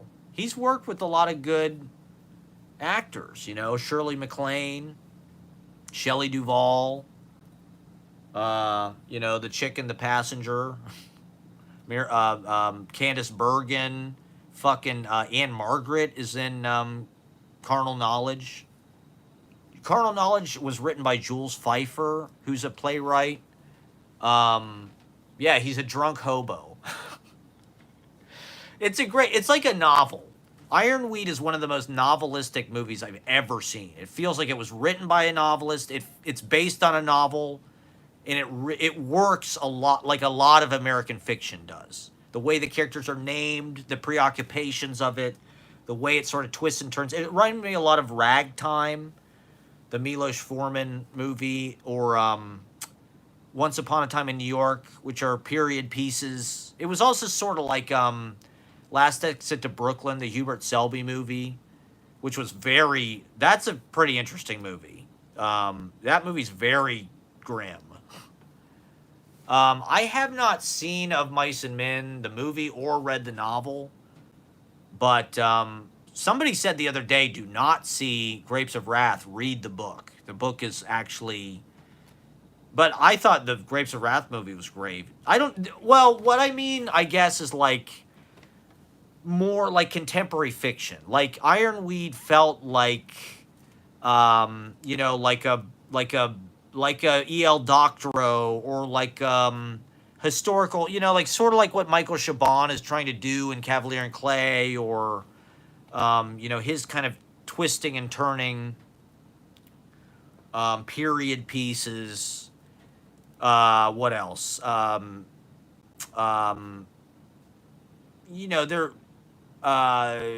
writers of that era.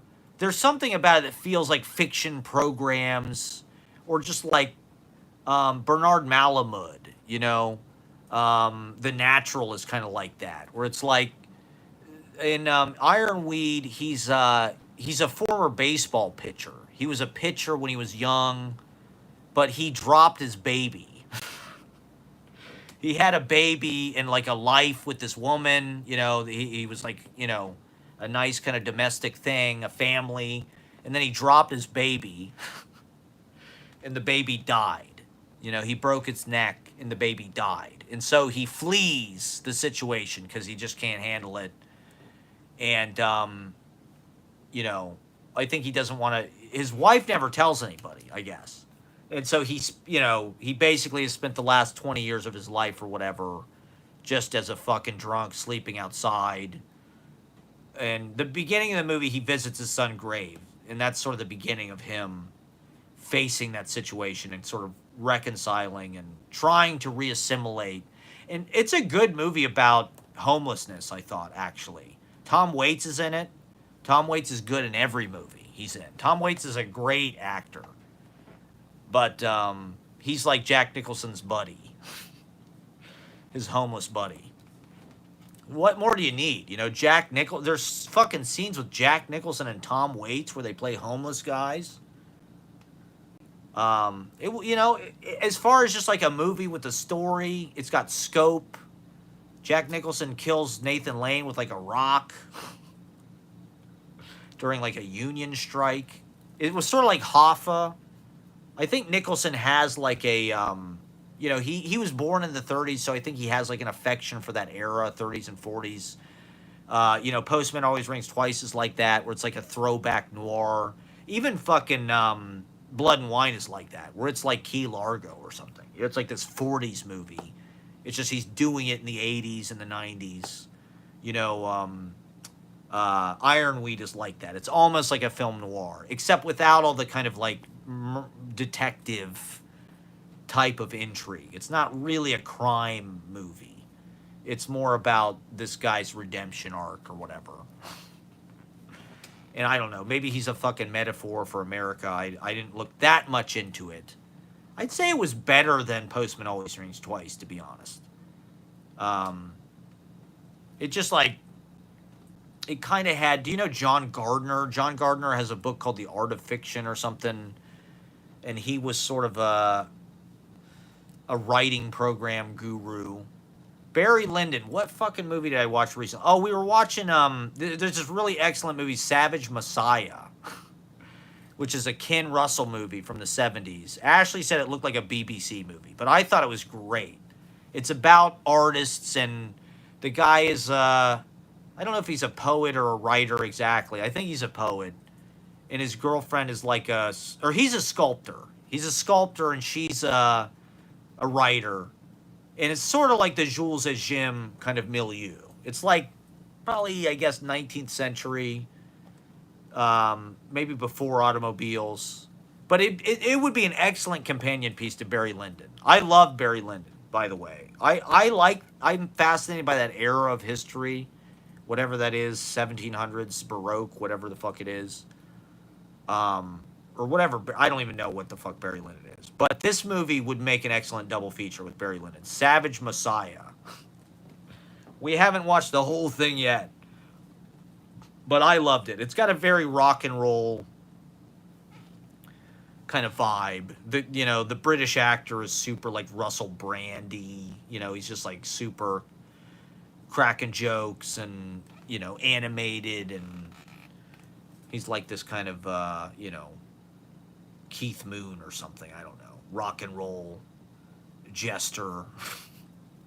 But like, it's a period piece about bohemians in like that era. And I'm a sucker for any of that. I love movies about 1770s. Yeah, exactly. Kind of like Revolutionary era.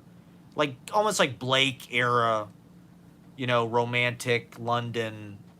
I like that kind of. I like movies about writers, poets, where it shows their life. Like what was it that we saw recently? Like, it wasn't a great movie, but it was like, what the fuck was it? I was comparing it to the DiCaprio movie about Rimbaud. Like the DiCaprio movie about Rimbaud, like it's not a great movie, but it's important because it's like it shows you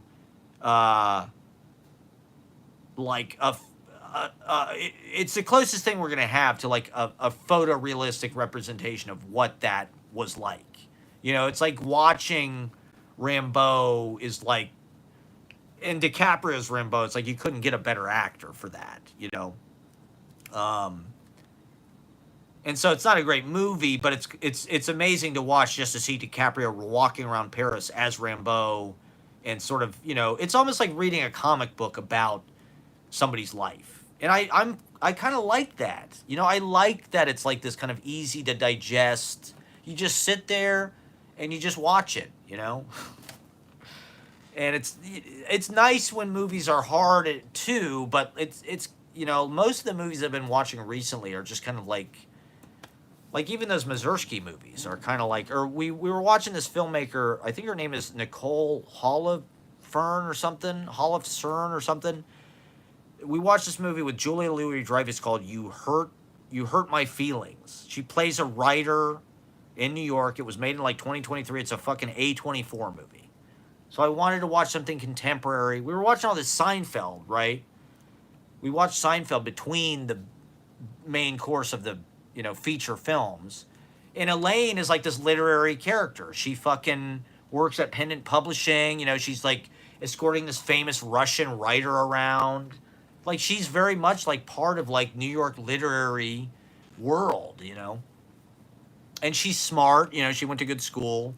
And so Julia Louis-Dreyfus is this kind of icon, actually, I would say, of like New York publishing literature in a way, like Seinfeld.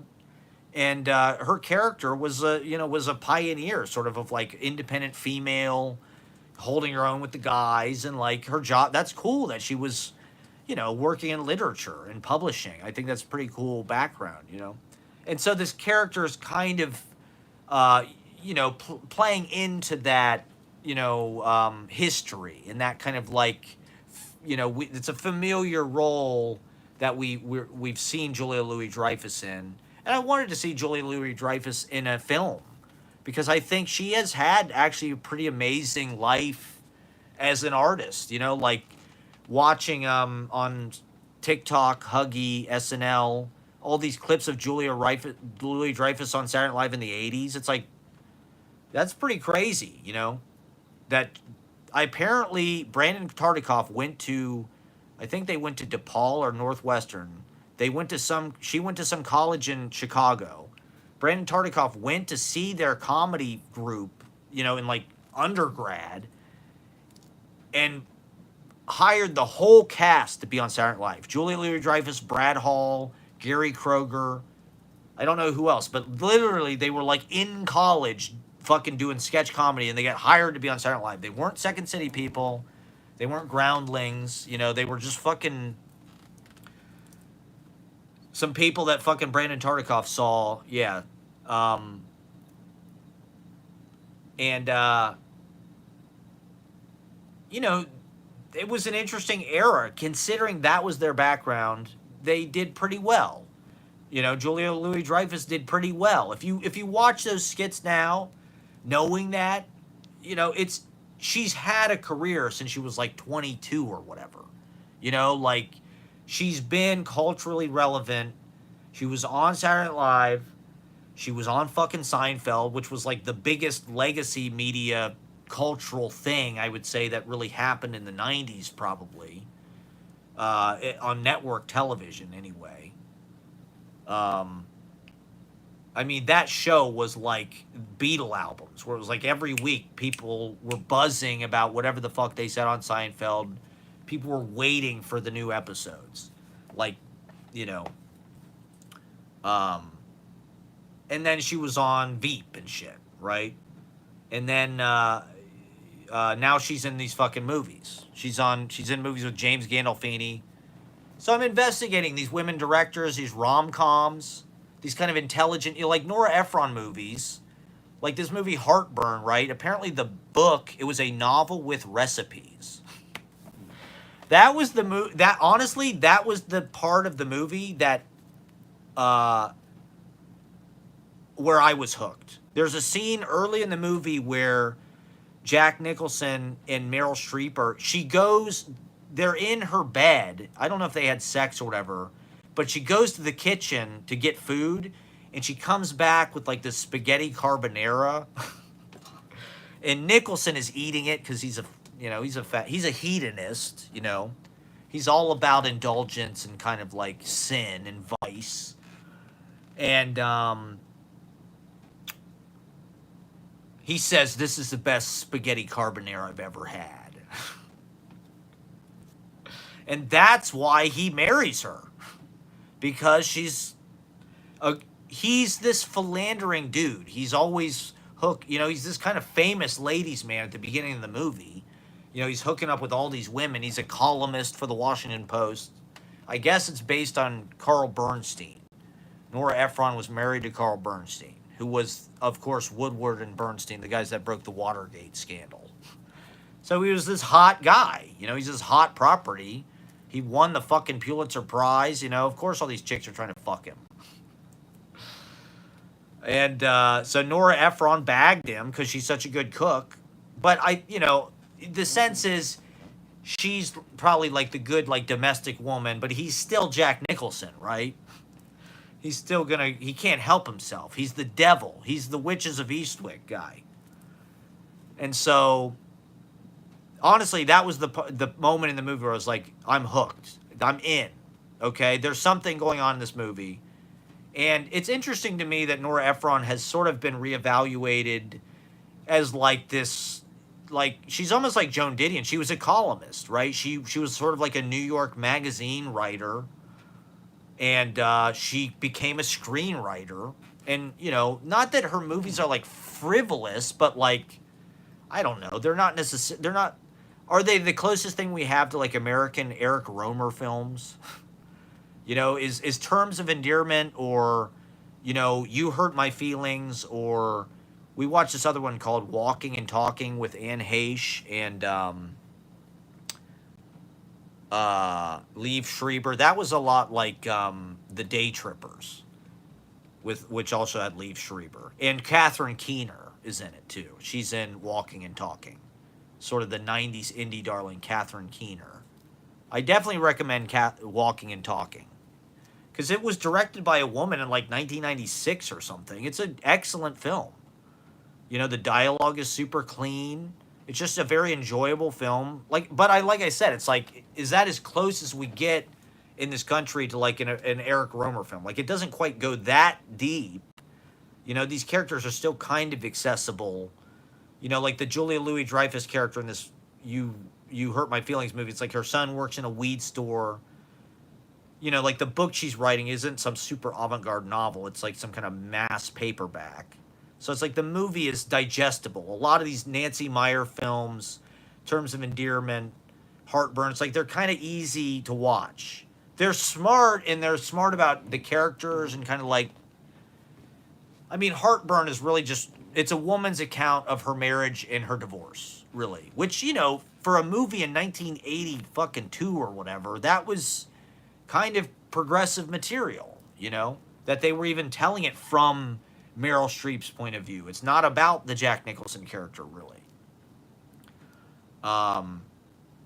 So, you know, that's something that subtly I've been trying to sort of a thread. You know, it's like when watching all these movies, it's like, it's almost like you're curating it to kind of like see resonances, see common threads, you know, see a body of work, like watching all these Jack Nicholson movies, you know, just seeing like, and especially the ones that you don't hear about as much, you know, like everybody's seen The Shining or Batman, or even maybe As Good as It Gets, you know, I've seen, but like, you know, Five Easy Pieces, The Passenger, Ironweed. He's, you know, he's always I think one of the things that sets him out is he always does good movies.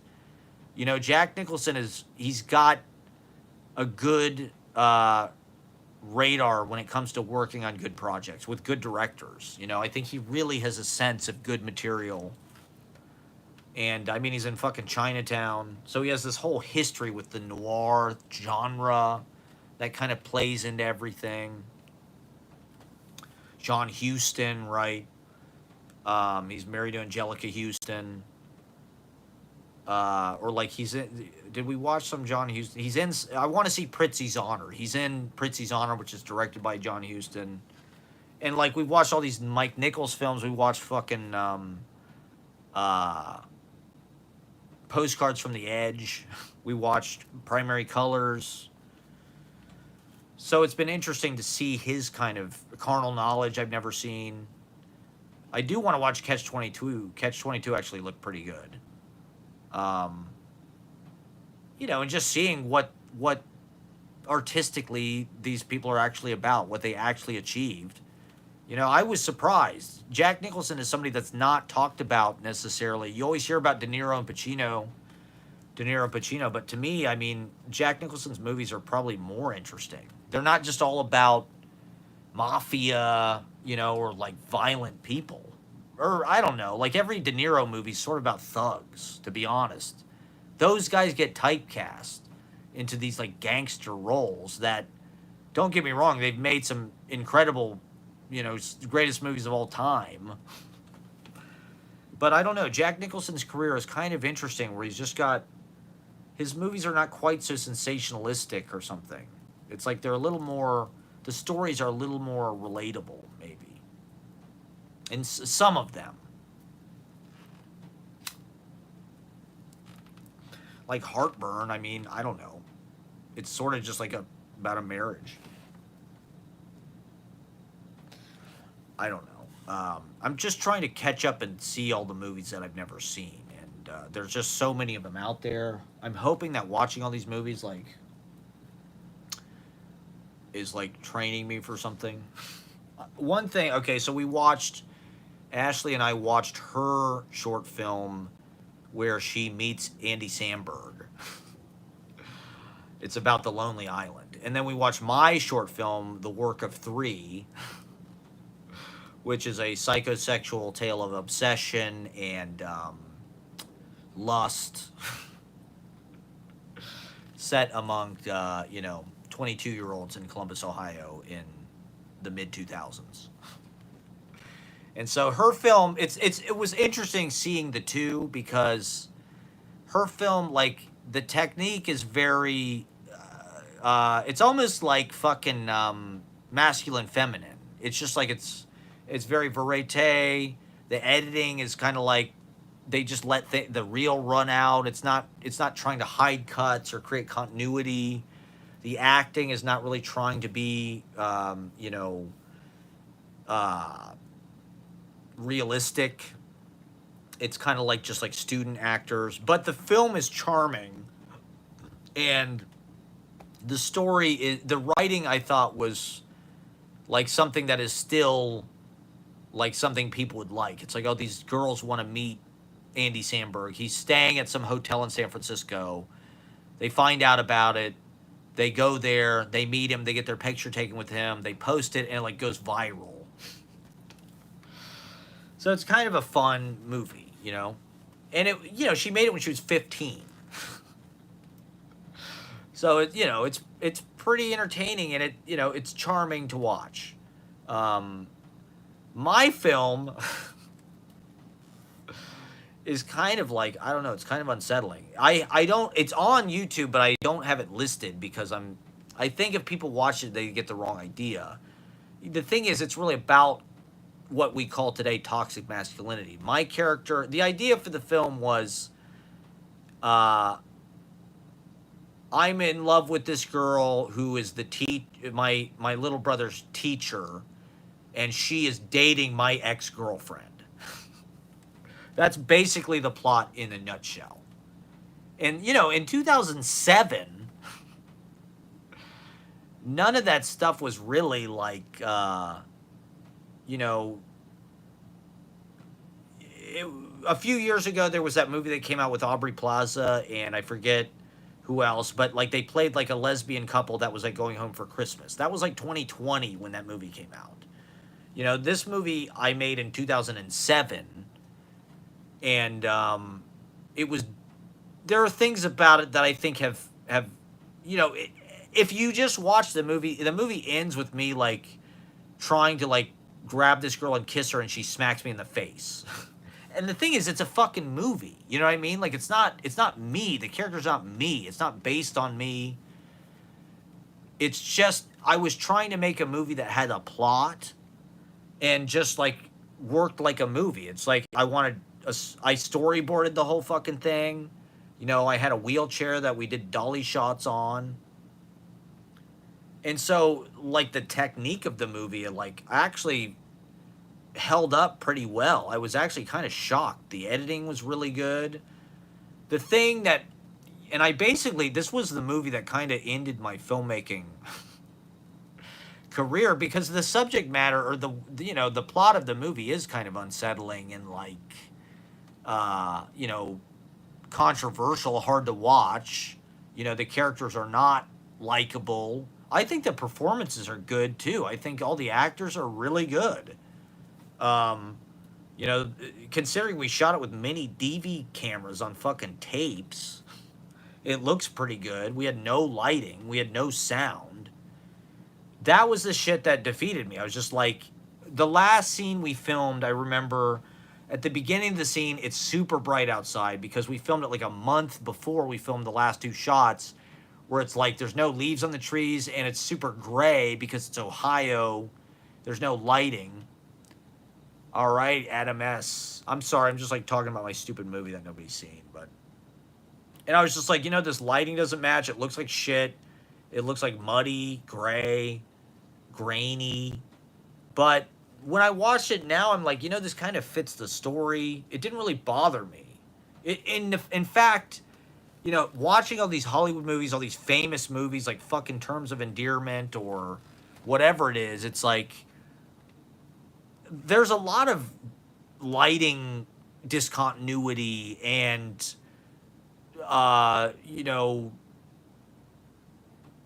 it's not totally uniform. I mean, especially before, the last 15 years or so, where a computer, post kind of came into the process and changed everything. Everything kind of looks color corrected and unified now. But like, if you watch movies from the 60s, 70s, or 80s, it's like the lighting's all over the fucking place. The continuity's all over the place. It's like that shit doesn't really bother people, you know? Like, um, it's just like if you can tell a story on screen in a simple way, a lot of times they will sit there and watch it, you know, even if it's a canine movie starring fucking Jim Belushi. They'll even watch that. So I don't know. I'm trying to figure out how to return to like filmmaking. I bombed in poetry, I bombed in comedy. I think I might actually be good at filmmaking. I mean, it's basically what I've done for a job for the last 15 years, 10 years. And so, I don't know. I think I'm like Terrence Malick, you know, I've been reclusive. I retired from filmmaking for 20 years, but I'm ready to make a comeback. I've been living in Paris, but I'm ready to return. I think I could make good films actually. Watching this stuff, I'm like I could do this. And I want to do it. You know, I want to make like a real New York movie. While I'm here, I want to like write a real script that I like, cast people that I like, that I've met, you know, through open mics, through performance, through whatever. And I think, and just make something for YouTube or whatever. Make an 80-minute long sort of DIY mumblecore Hannah Takes the Stairs movie. One of the things I didn't realize is how Squid and the Whale, the Noah Baumbach film, kind of has an intertextuality with terms of endearment. Jeff Daniels plays this kind of prick English professor. He's sort of like the character in Heartburn. He's just like a literary fuckboy. It's the same thing as in like The Many Loves of Nathaniel P. It's like this is a guy who's a literary type who's successful. He's got a career. He's got elbow pads. He's got, you know, he's going for tenure. He's the head of the English department. All the things William H. Macy wanted in Oleana that he was denied because of woke politics on campus. Everybody wants tenure. Everybody wants a house and a family.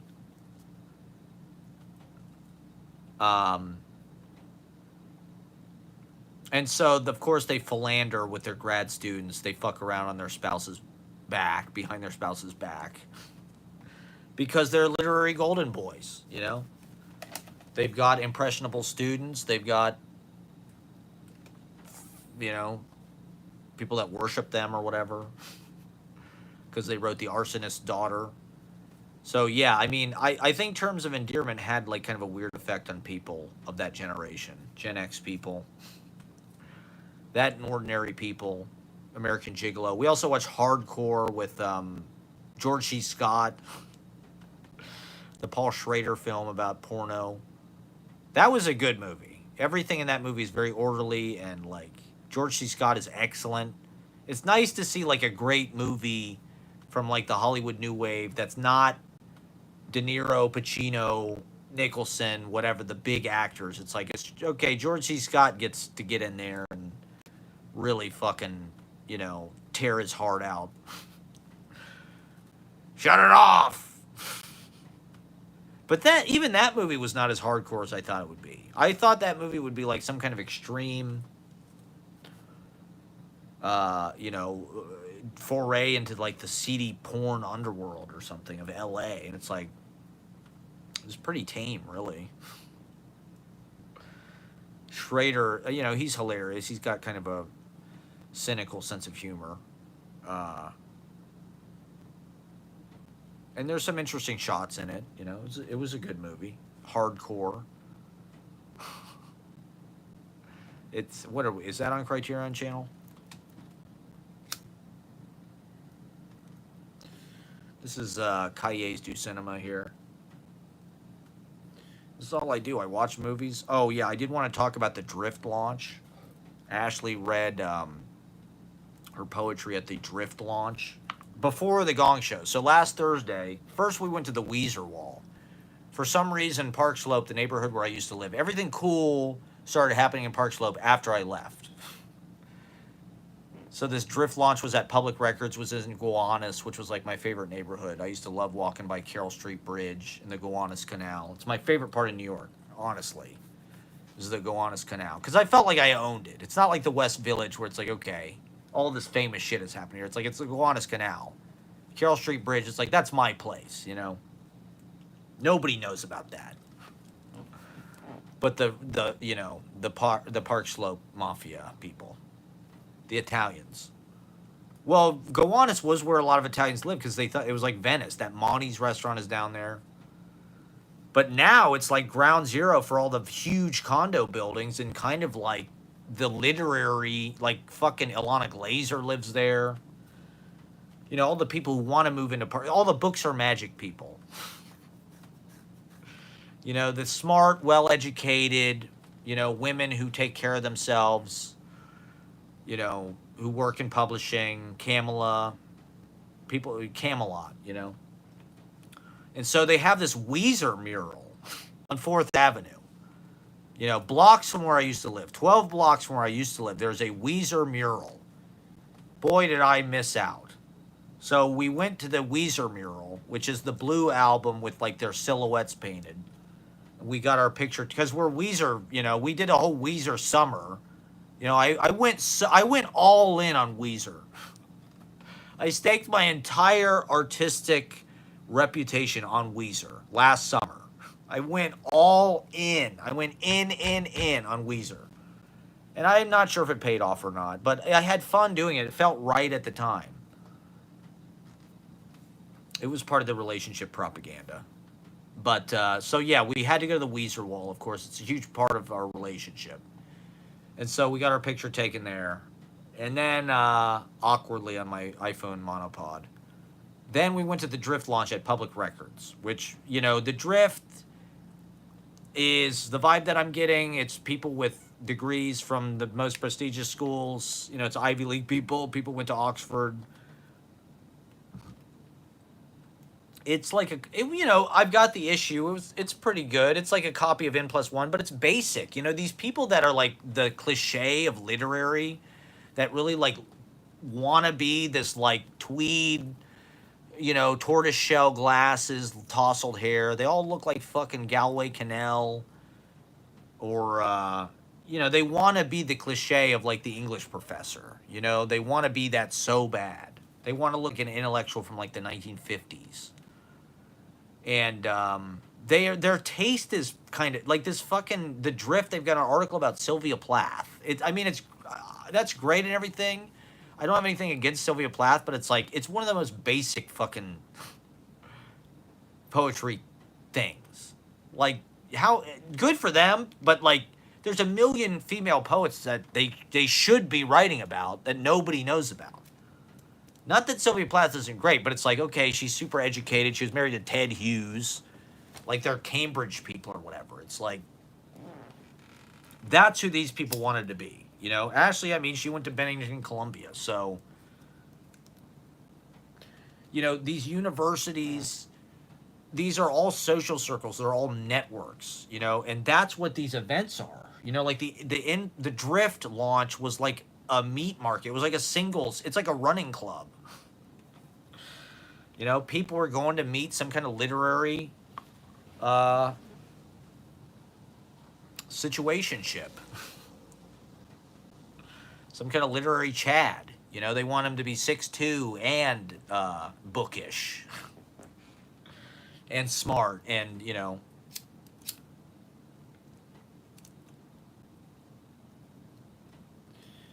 And it's like, I don't know, it's hard to have everything. You know, some people are good looking, some people are tall, some people are smart, some people are, you know, have a great metabolism. It's like, it's hard to have every fucking thing. Everybody now wants to have everything.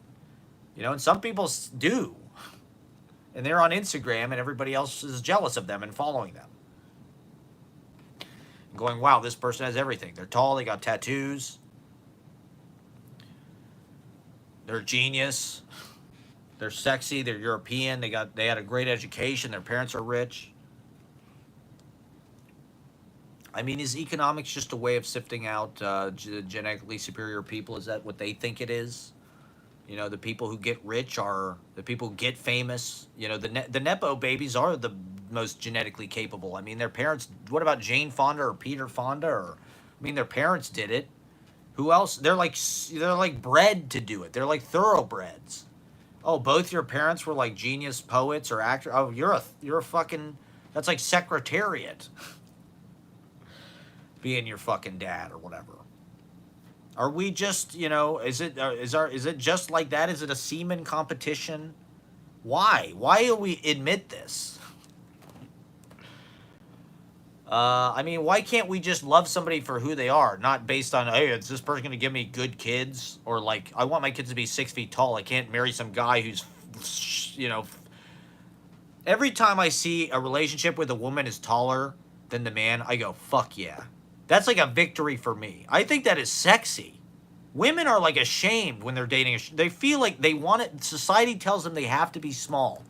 Women, make yourselves small. You need a man who's bigger than you to make you feel small. Otherwise, you're going to feel fat or huge. Your thighs are huge next to that man's tiny penis. I think it's very sexy when a woman is taller than her boyfriend. I find that very hot. The taller, the better. Well, I mean, that's not to say date short guys. Date guys, who are my height. But, the thing is, women that are like 5'6", or 5'5", a woman who's taller than 5'3" probably wouldn't date me. Because they're factoring the heels. And they're thinking, if I'm wearing heels, I'm only going to be an inch shorter than this guy. I can't do that. He's got to be, chin to eyes over me. And so tall people get paid more money. Tall white men get paid the most, and they run society. And you empowered them. The women empowered them. It's the women's fault. Stop fucking the Chads. Okay? And the problems will go away. Stop fucking the 6'5" finance bros. Okay? And society will be utopia. Because we've suffered. We have empathy. Those guys are just, living on Love Island or whatever. I don't watch any of those shows, so I don't know what they are. I'm not being programmed by garbage reality television. But it's something I've started to think more about. Reality television as like, apparently it's over. Reality television production is way down. Is that because things like YouTube and TikTok are now there's like infinite reality shows where it's like even normal people are like vlogging. More and more open mic people are catching on to like, here's a day in my life as a New York City whatever. I go out and get oat milk latte. I do Pilates. Blah, blah, blah, blah, blah. I work on my jokes, my songwriting. We love it. We love the artists. We celebrate the artists. Make life worth living, baby. And, yeah, so what have we covered? The Drift launch. So, yeah, the Drift launch, it was packed. There was probably 100, 150 people there. But there weren't that many literary people that I recognized. I imagine the first thing the girl who goes up, she makes a toast to Lewis Lapham. And I like Lewis Lapham. He, I think he was the editor of the New York Review of Books for a long time. And he has there's this magazine called Lapham's Quarterly, which is pretty interesting, that's what I liked, where it was like Lapham's Quarterly. Every issue, they take a different subject, like love or money or whatever it is, war. And the whole magazine is just quotes and literary passages and thoughts about that subject from history, from every goddamn thing you can think of. So it's really a theme magazine. And it's sort of an intellectual, it was just I liked the way it was conceptualized and put together. But he was like a New York literary publishing world lion. I'm sure he went to Yale or whatever. I think he lived in Park Slope, and like those people are on that plateau of the hierarchy or whatever. Me, it's like I'm an open mic host. I went to public state school, and I've basically been like a pound puppy Trying to scrounge, just trying to cold call these people. I'm trying to cold approach, my literary heroes, and sort of it's a little socially awkward sometimes. But we'll break through. I mean, I hope we get Kamala and Tim Walz and we slay the dragon, slay the motherfucker. Let's put Trump away for good. Cut his fucking balls off and just send this motherfucker out to pasture. Send his ass into retirement. He needs to be signing autographs at the fucking Monster Con next year.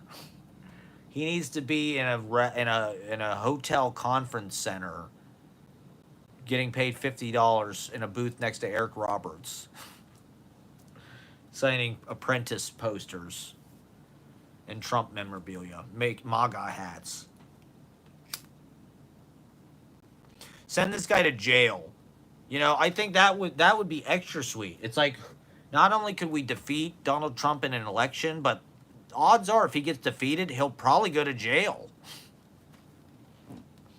I mean, all the people will be in charge who, Kamal is a prosecutor. So, I do think the Democrats, contrary to what people say, where like the two parties are the same, I do think the Democrats do have an interest in preserving our democracy, or republic, whatever the fuck we have. I don't think that that's bullshit. I think that they definitely take lobbyist money and are corrupt and make policies that are not necessarily in the best interest of everybody all the time. But I also think that they listen, they're sympathetic, they're malleable, and they're not just completely out for like war, cigarettes, cancer, death, like Republicans. I mean, Republicans, it's just like they want to kill you as fast as possible. They want to weed out the weak people. They want to make money off of it. They want to enslave people. They want to get rich off of it. So, I mean, we're entering like a fucking precarious time in history where it's like all this AI shit is going to happen, all this automation, all these jobs are going to go away. And so we need to be careful about what policies happen going forward. How the wealth gets distributed. And,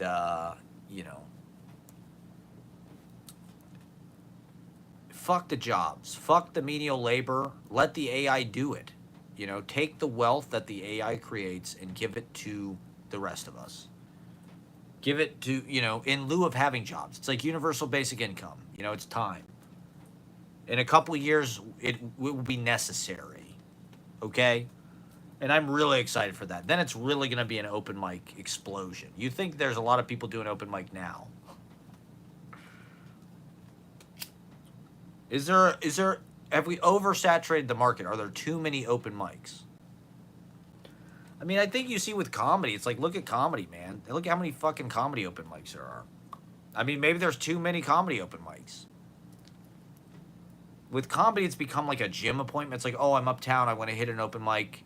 I'll drop into West Side Comedy Club or Comedy in Harlem or whatever.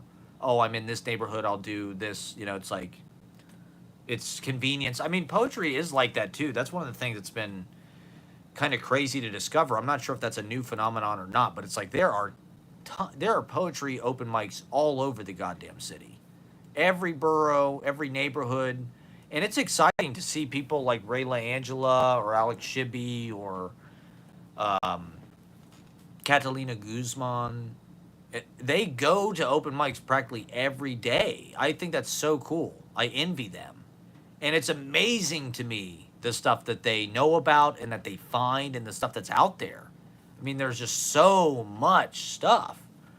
There's so many scenes. There's so many pockets. There's so many. I mean, like this Drift launch party was like a completely different literary, and there's 200 people there or something, you know? I think a lot of people had come to see the DJ. The reading was like quick. The reading was like half an hour, and then there was a DJ afterwards. And it was really about the DJ. People just wanted to mingle and meet some, you know, literary Chad. To be in a polyamorous throuple with or something.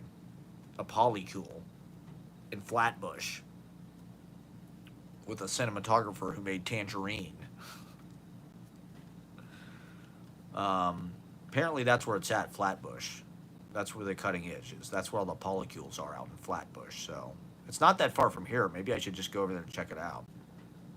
I saw a video of the Brooklyn College campus. It's actually very nice. It looks like fucking, it's in Ohio or something. So they got a nice college green, nice colonial style buildings. That's what I'm used to as a Midwesterner at Ohio. You know, I went to Ohio State and fucking OU. I'm used to those, you know, big oval campus greens with big Victorian houses. Shit built in the 1800s when they had quality and imagination. And the chops to actually build the shit. Yeah, so, you know, being at KGB in the East Village, it's exciting to feel like you're in the center of kind of the membrane of this throbbing nerve network that goes out to New Jersey. You know, the New Jersey poetry renaissance goes to Queens, you know, goes to the Bronx, goes, you know, Brooklyn, Williamsburg, Bushwick, of course, Bed-Stuy, Crown Heights, all the poets everywhere, you know. New York City, we're lucky to be poets in New York City. It's definitely the greatest, it's probably the greatest city in the world to be a poet, frankly. Maybe. I mean, I wish the city had more of the spirit of poetry just in like the creation of it and the vibe of it. You know, it does feel like it just belongs to ugly rich people who don't have any taste. All these murals they put up are super ugly. You know, I hate the like Seven Souls Deep guy. He's terrible.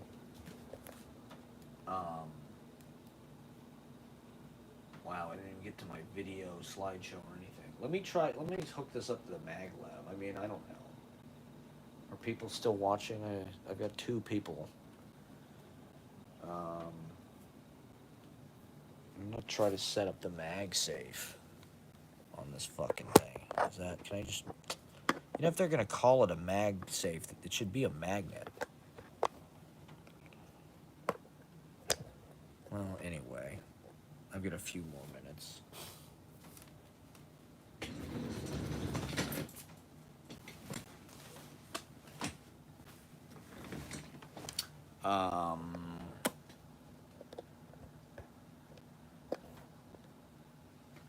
I don't know. Did the whole poetry revolution happen without me? You know, people I guess have had so much experience doing readings together, publishing magazines together, talking, having conversations about poetry, planning this community. You know, I think that's important. In New York, you know, everybody is from someplace else, people from all over. So finding community, finding, you know, kind of surrogate families in a way. You know, we all come here because we are motivated by whatever it is, psychological defects, neglect, to really show them who, you know, show them what we are, show them how great we are, show them how awesome we are. Come to New York and, you know, make it, become a big star. I don't know. I'm getting older. I don't know what the hell to do.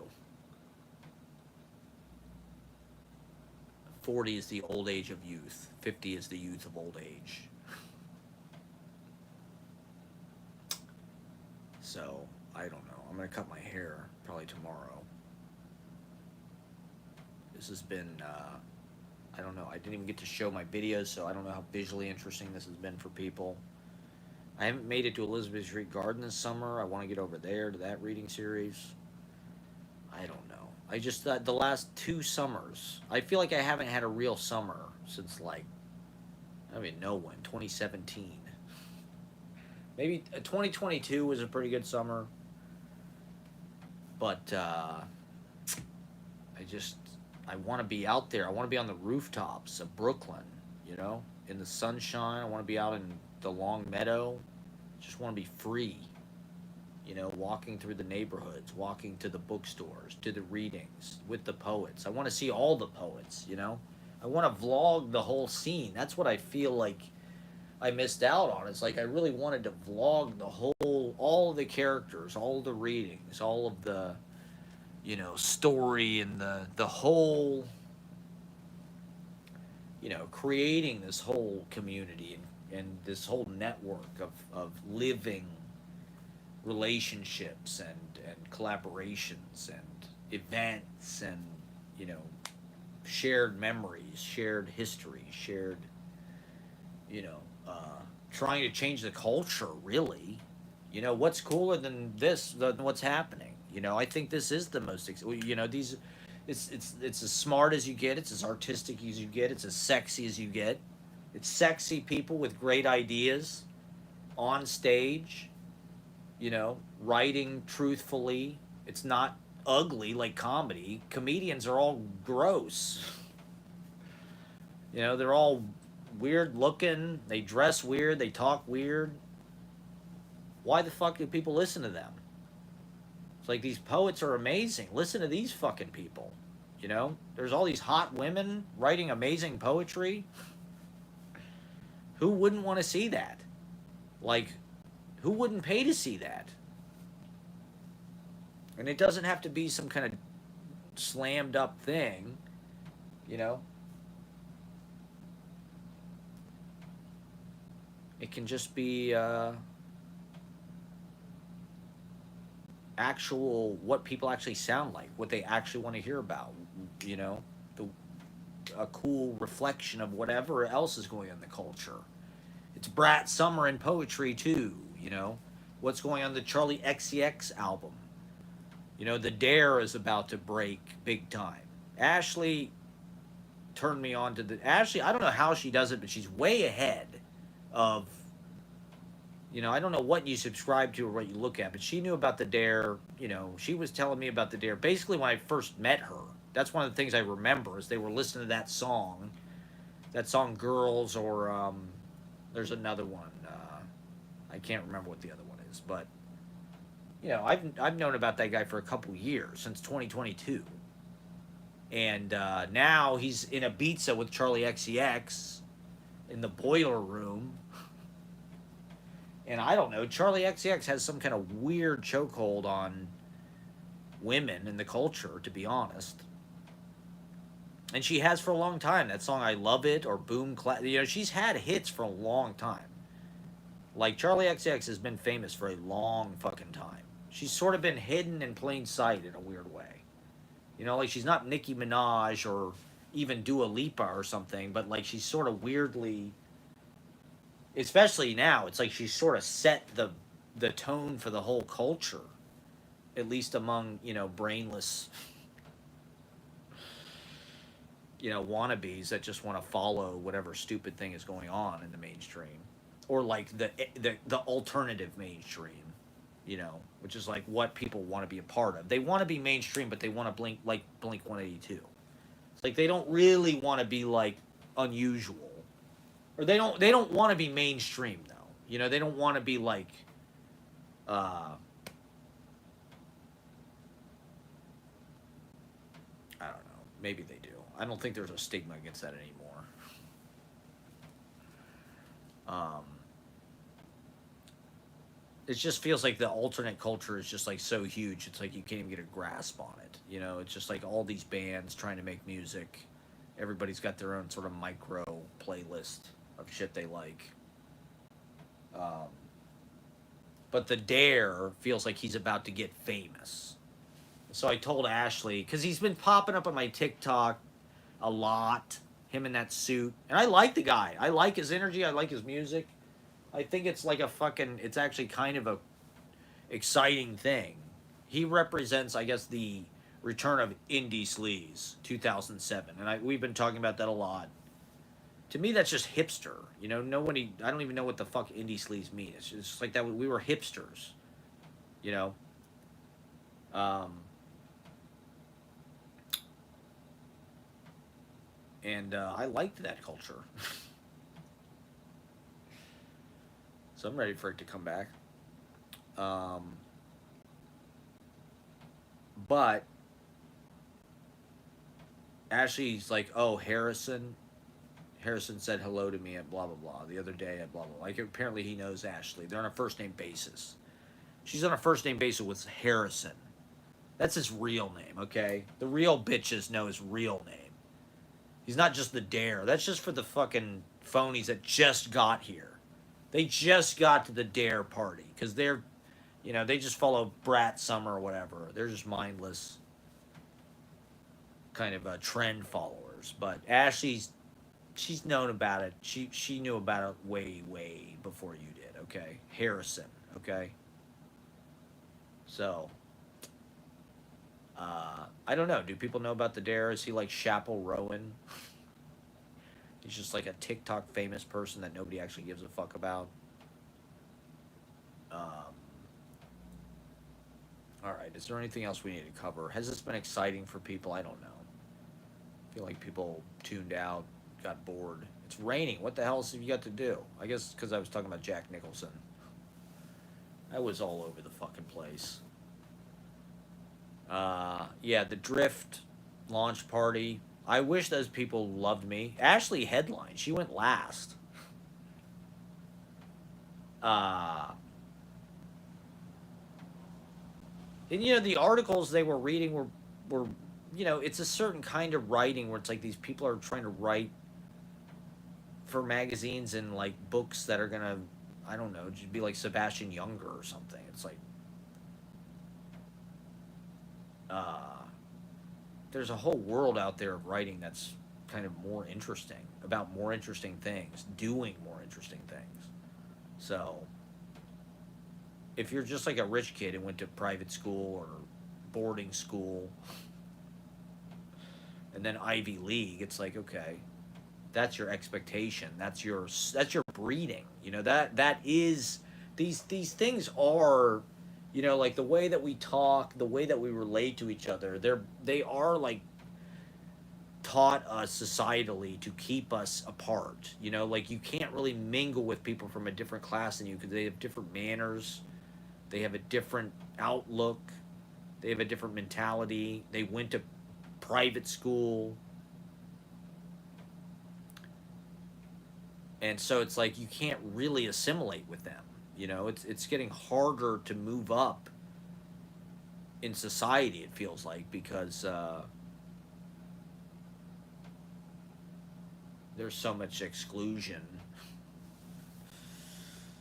If you're not rich, if you're not already in the club, it's harder to get in the club. It's harder just to survive in New York as a place of opportunity. It's harder to even buy in because it's so expensive. It's harder to be a poor person to move here and even try to work your way up because it's like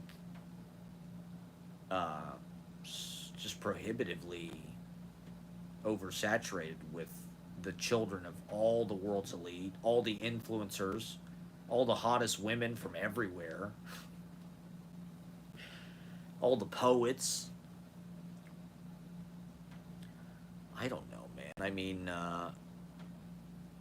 I booked Boog City. I curated for Boog City. That's coming up September 21st in Park Slope, Block Hill Station or something. So that's been exciting. Come see me. I've curated a list of poets at Boog City. I don't know what else is in the pipeline as far as poetry stuff. I mean, ideally, I'd have stadium crowds to see me read my poetry. I don't really want to do stand-up comedy, and like, it's not that I love going to comedy clubs and doing open mics. I just wish that the audiences were cooler. and hipper. They're not hip. The audiences are not hip. They're all analysts and consultants, and they're just not interesting people. They're just finance idiots. They're not artists. They're not aesthetic. They're not aesthetic. They're not poets. They are vicious athletes. They're in the running club. They're capitalists. Uh, they're people in fraternities and sororities, and they think they're better than you. And they will tear into you at the slightest show of weakness. They think they're funnier than you. I think a lot of people in the audience at comedy shows think they're funnier than the person on stage. I could do that. I'm funnier than him. That's why I'm going to heckle him or whatever. I don't know. Poetry world, the audiences are generally cool and creative people. That's why I love doing poetry open mics, because it is like a shorthand. It's like a shortcut to meeting the people that you're going to vibe with. Anybody that's attracted to poetry is probably a verbal person, is probably scouring life for language. They're probably, there's certain principles that are almost like part of the ethic of poetry, about like being a loser, being poor, or being socially outcast, or being antagonistic, or being, kind of queer, right? Strange. So there's just like, I suppose, with anything, but I don't know, with poetry you're describing life, right? And so if you're interested in that, there's no better place for that. Hearing these people read at the Drift launch, it's like their writing is just not that interesting. It's not feeding me. It's not as alive. It's not as artistic, to be honest. They're thinking of literature as this academic kind of rule thing, where it's like it's a game where like you have to follow these punctuation rules, and you're trying to make good sentences and rhetorically sound arguments, and but also like kind of impress people with like your prose. And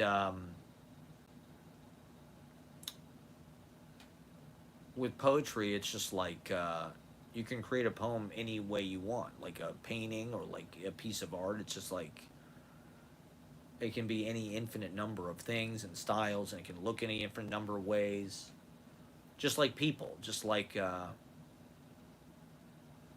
it sounds more like real life. Prose is like affecting, like it's some kind of perfected version. You worked it over, you revised it. It's slow, and it's thought over. It's thoughtful. These are things that were important to say.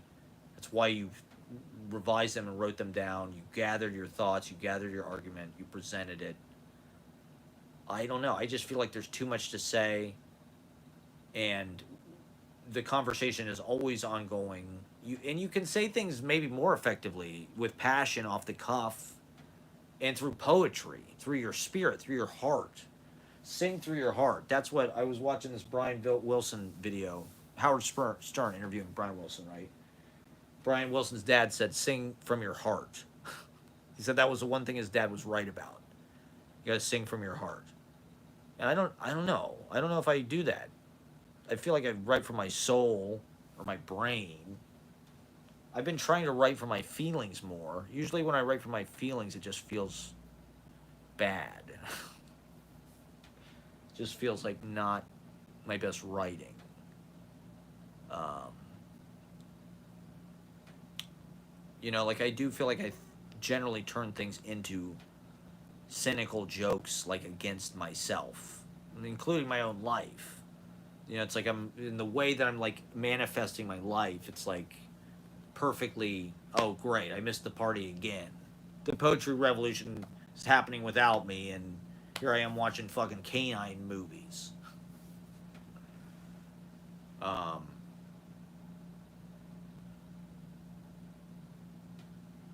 so it's like, that's why I thought, well, I should try to do comedy shit, because uh, I don't have like a poetic sensibility, like a lot. I do feel like unusual among poets. I feel like I'm not gay enough. That's a mean way to say it or a dumb way to say it. But I do feel like I'm not like. There's something about poets. It's like they're kind of weird and like the queerness. I think is a part of it's essential to the poetry identity. With comedy, you would not use the word queerness. It's more like you're a clown if you're a comedian. You're trying to figure out some way of dressing that's like endearingly humorous, cute. You know, like a clown, like big shoes, smile, whatever that may be, big nose, whatever it is. With poetry, it's like you're part vampire, like Edgar Allan Poe. You're you when you write poems, you start to think about yourself as like a poem, and so the way you dress, what you do with your body, the way you cut your hair, like I started cutting my own hair. That's like my poetry. I have lines about it. My poetry's like my hair cut. It's like it's bad, it's jagged, it's uneven. If you look at my poetry, it's like it's uneven, just like my haircut. It's jaggedy. The lines they don't always, they're different sizes, they're different directions, they're all different angles, shit's hanging out the side. But it's like, I don't know, we need jaggedy. Everything's too smooth, including people's poetry. Poetry now is like fucking cream of wheat. It's all oatmeal now. And it's like, there's got to be some burrs in there. There's got to be some spiny, antisocial calling bullshit. Somebody's got to call bullshit on the phonies and the star fuckers and the fame suckers and the fakes and the frauds and the fucking Paris Hiltons of the poetry world. Fuck Paris Hilton. No, I don't know. If you're a woman, it's a kind of performance in and of itself, I guess. So that's why Paris Hilton is famous. The performance of Paris Hilton. The performance. She's legally blonde. She's like playing the bimbo. She's super like dialed in and all business and like a girl boss bitch. But she plays like she's this girly bimbo because she likes it. She likes being a feminine girly, like a brat. She likes wearing short skirts and juicy. Put juicy right on the ass. Let me see if I can maglev this shit. I'm gonna magsafe this bastard. Charge. Yeah, it's charging. Okay, so it is charging. If I just do my podcast like this for the rest of the podcast, theoretically I could stay on for eternity. I could stay on infinitely if I hold my maglev charger to the battery. I don't know. Maybe I'll just do a little bit more. I don't even know what the fuck time is it. Okay, yeah, I guess it's getting to be about that time. Maybe I'll do 2:30. I don't know. Was this edifying for anybody? I think these are things we have to think about, or they seem to take hold in the people that get serious. If you're serious about poetry, I don't know. It just affects your whole way that you look. Same with comedy. It's like if you're really committed, if you're really all in. And I think being on stage, being out amongst the scene and being seen by people, and that does like hue your character and your public image. It's like you figure out what clothes work, what hair works. That becomes your iconography. People remember you. Like for me, it's the suit, right? And for the dare, right? Like that motherfucker wears a suit, and that's like, honestly, that makes his whole brand. Is like the dude has one suit, and he just wears it every fucking place, and he's tall, and he looks British or something. He looks like some guy you'd fucking sleep with after doing, I don't even know, some kind of crushed powder. It's, in London or whatever. And, he's like techno daddy. He knows how to be a DJ, but he's like cool about it. He's like a younger, hotter James Murphy. Um, Without all like the neck meat. The neck meat 5 o'clock shadow thing with the natural wine. When is the Dare gonna open a natural wine bar? I can't wait to see the Dare become like a mainstream.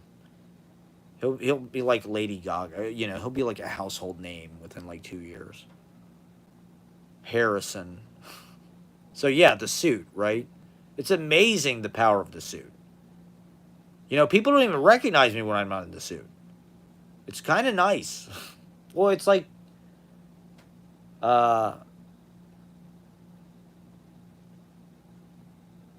like the Fonz. They don't recognize the Fonz because he's different from Henry Winkler is different, right? But the suit, it just kind of packages you, you know. And whatever that may be, it's like that's part of being in show business. That's part of being on stage. It's like just telling the story to the audience as fully and as quickly as you can, And so your costume or whatever, like Larry the Cable Guy, you know, uh, you become a character. Louis Anderson.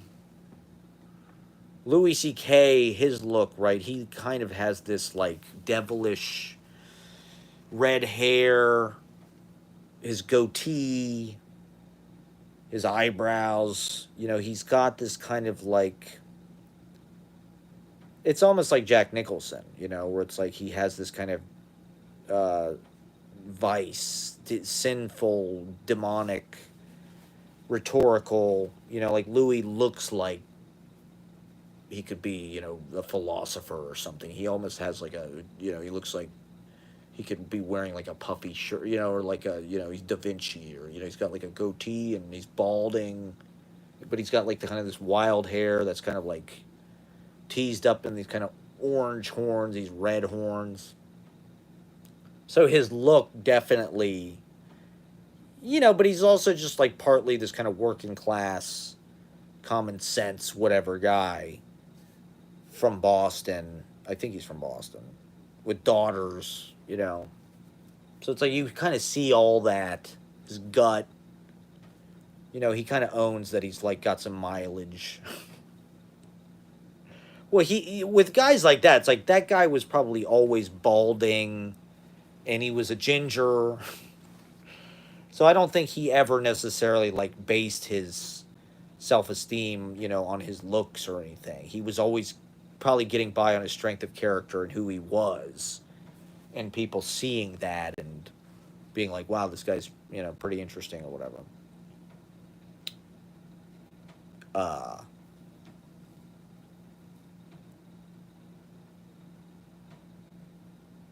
but I guess everybody knows this. Does everybody know this? Am I just repeating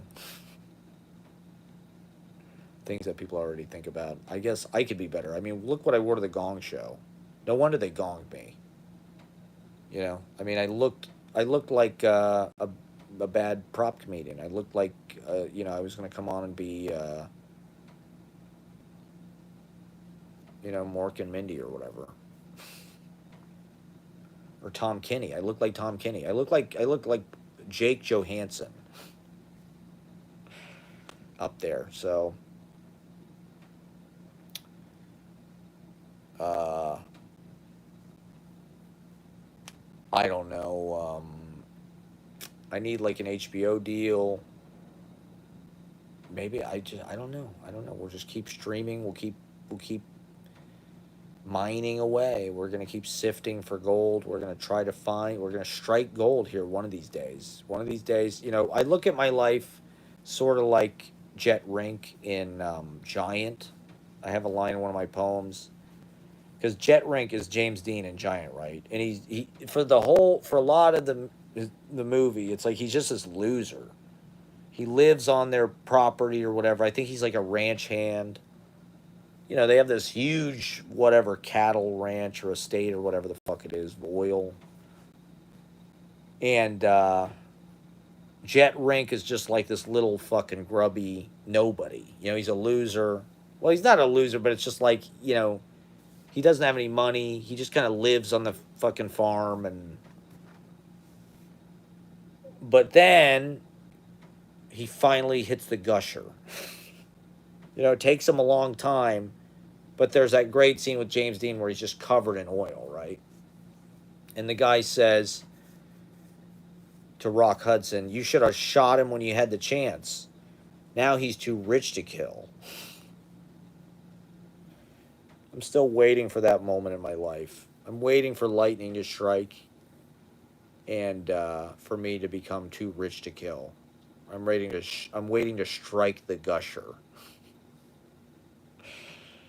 And we're going to keep streaming until we do. And maybe I should get on Kick. Maybe that's where the gusher is. But I don't know. I think the culture is coming around. I think if Kamala gets elected, I think it could be, the culture is ready to be smart again. It's ready to be interesting again. I do think Trump even had that kind of effect. I think we've been living into this business. The stock market people just have their way with everything. And that includes the movies, places we live. That's the Supreme Court making changes to the laws. That's private equity buying up everything. That's the consequences of having Trump. It's just kind of dumbed everything down. It's made everything more mean-spirited, divided. People are angry at each other. People are offended at everything. Uh, you know, People are separated from friends, loved ones. There's a lot of animosity and hostility between people and ugliness that wasn't there. And I think we're ready to move out of it. I know I'm ready to move out of it. It'd be nice to go back to a life where things were a little more chill and people could enjoy themselves more, relax with each other, and not get offended by everything. Have extra money to spend and buy things for themselves and have a future. Let's start to fucking try to plan things for a goddamn future again. Rather than just like the world could end at any time because we have a psychotic president who's playing fucking mind games with everybody on Twitter or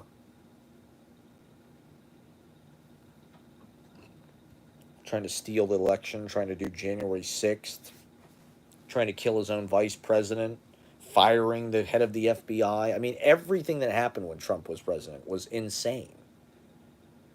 Bill Barr, Muslim ban, whatever the fuck it was. It was all absolutely berserk.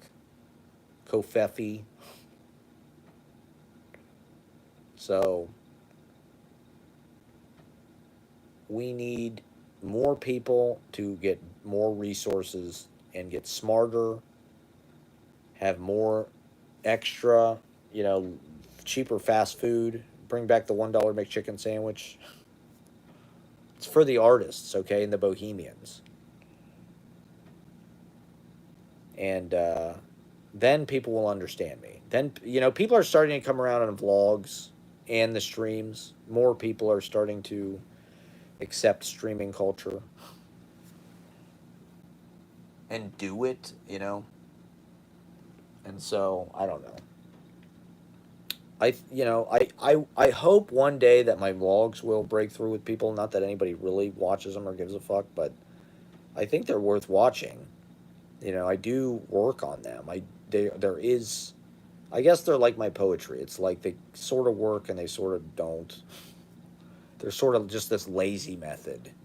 But it's also, I've been doing it so long and I've so practiced at it that it actually kind of has strength and body to it, even though it's like the laziest way you could possibly do things. I look at myself as drunken master, like Jackie Chan. It's like I'm a drunken master of smoking weed, where it's like, okay,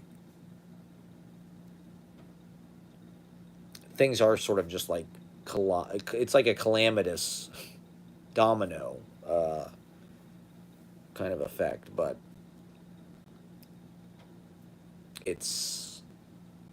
there is precision and there is skill, that's going into this, and years and years and years of discipline in a backwards way. I have created a lot of work, even if it's all bad. There is a lot of it, and it's not all bad. I mean, I think what I'm doing is super original and fucking unique. So someday people will fucking understand. I think. Like I started vlogging 10 fucking years ago, and now normal people are starting to do it. So with everything, I feel like it's going to be the same way. Probably 10 or 15 years from now, people will be like, Jesus Christ, have you watched this guy's live streams? They're incredible. Have you read his poetry? Holy shit. He predicted everything. He will, it's all in there. Well, anyway, thank you for watching. And, I'll be back on probably tomorrow or Thursday if anybody gives a shit. Hopefully this is changing people's lives. Like Rilke, right? You must change your life. The way that line comes out at you, it's almost like a ghost's hand coming out of the poem and grabbing you. It has this ability where it's like speaking to you directly from the grave, where it's like his voice is coming out of the poem and addressing you directly. And I do feel like that effect had a lot of influence on me. And with my poetry, it's like that's why I'm constantly putting things that I overhear in the poem, things that I overhear on the train in the city. My vlogs are full of people in New York because it's just a way of, it's like putting ghosts in your poem or something. It's like 100 years from now, somebody will hear that and it will be like one of those things where you talk into it and you hear somebody's voice, 100 yards away or whatever. It's like a tube. It'll be like that, where it's almost like throwing your voice. It's like you're saying that so directly right now. You have these phrases that are so fully formed as spoken, kind of matter, and they're so direct. They kind of pierce to the heart, and they get to you. They just enter you in a different way. And I try to put that stuff in my poetry so it's like it speaks directly to you. It reaches out from the poem. The poem is doing this and this, and it's sort of a fourth wall thing, and it's background, it's landscape, and it's sound, and it's beauty, and then boom, come on my face, daddy. And it's like directly to you, it's direct address. It's a way of, I don't know, surviving and embedding your existence, for future generations. And that's what we hope to do. Thank you for watching, everybody. Go back and start from the beginning. It was pretty good, I thought. We got to some good things. And we'll be back on soon. Stay dry out there, everybody. And keep kicking them in the nuts. Ciao. Arrivederci. Auf Wiedersehen. Goodbye. Bonjour. Farewell.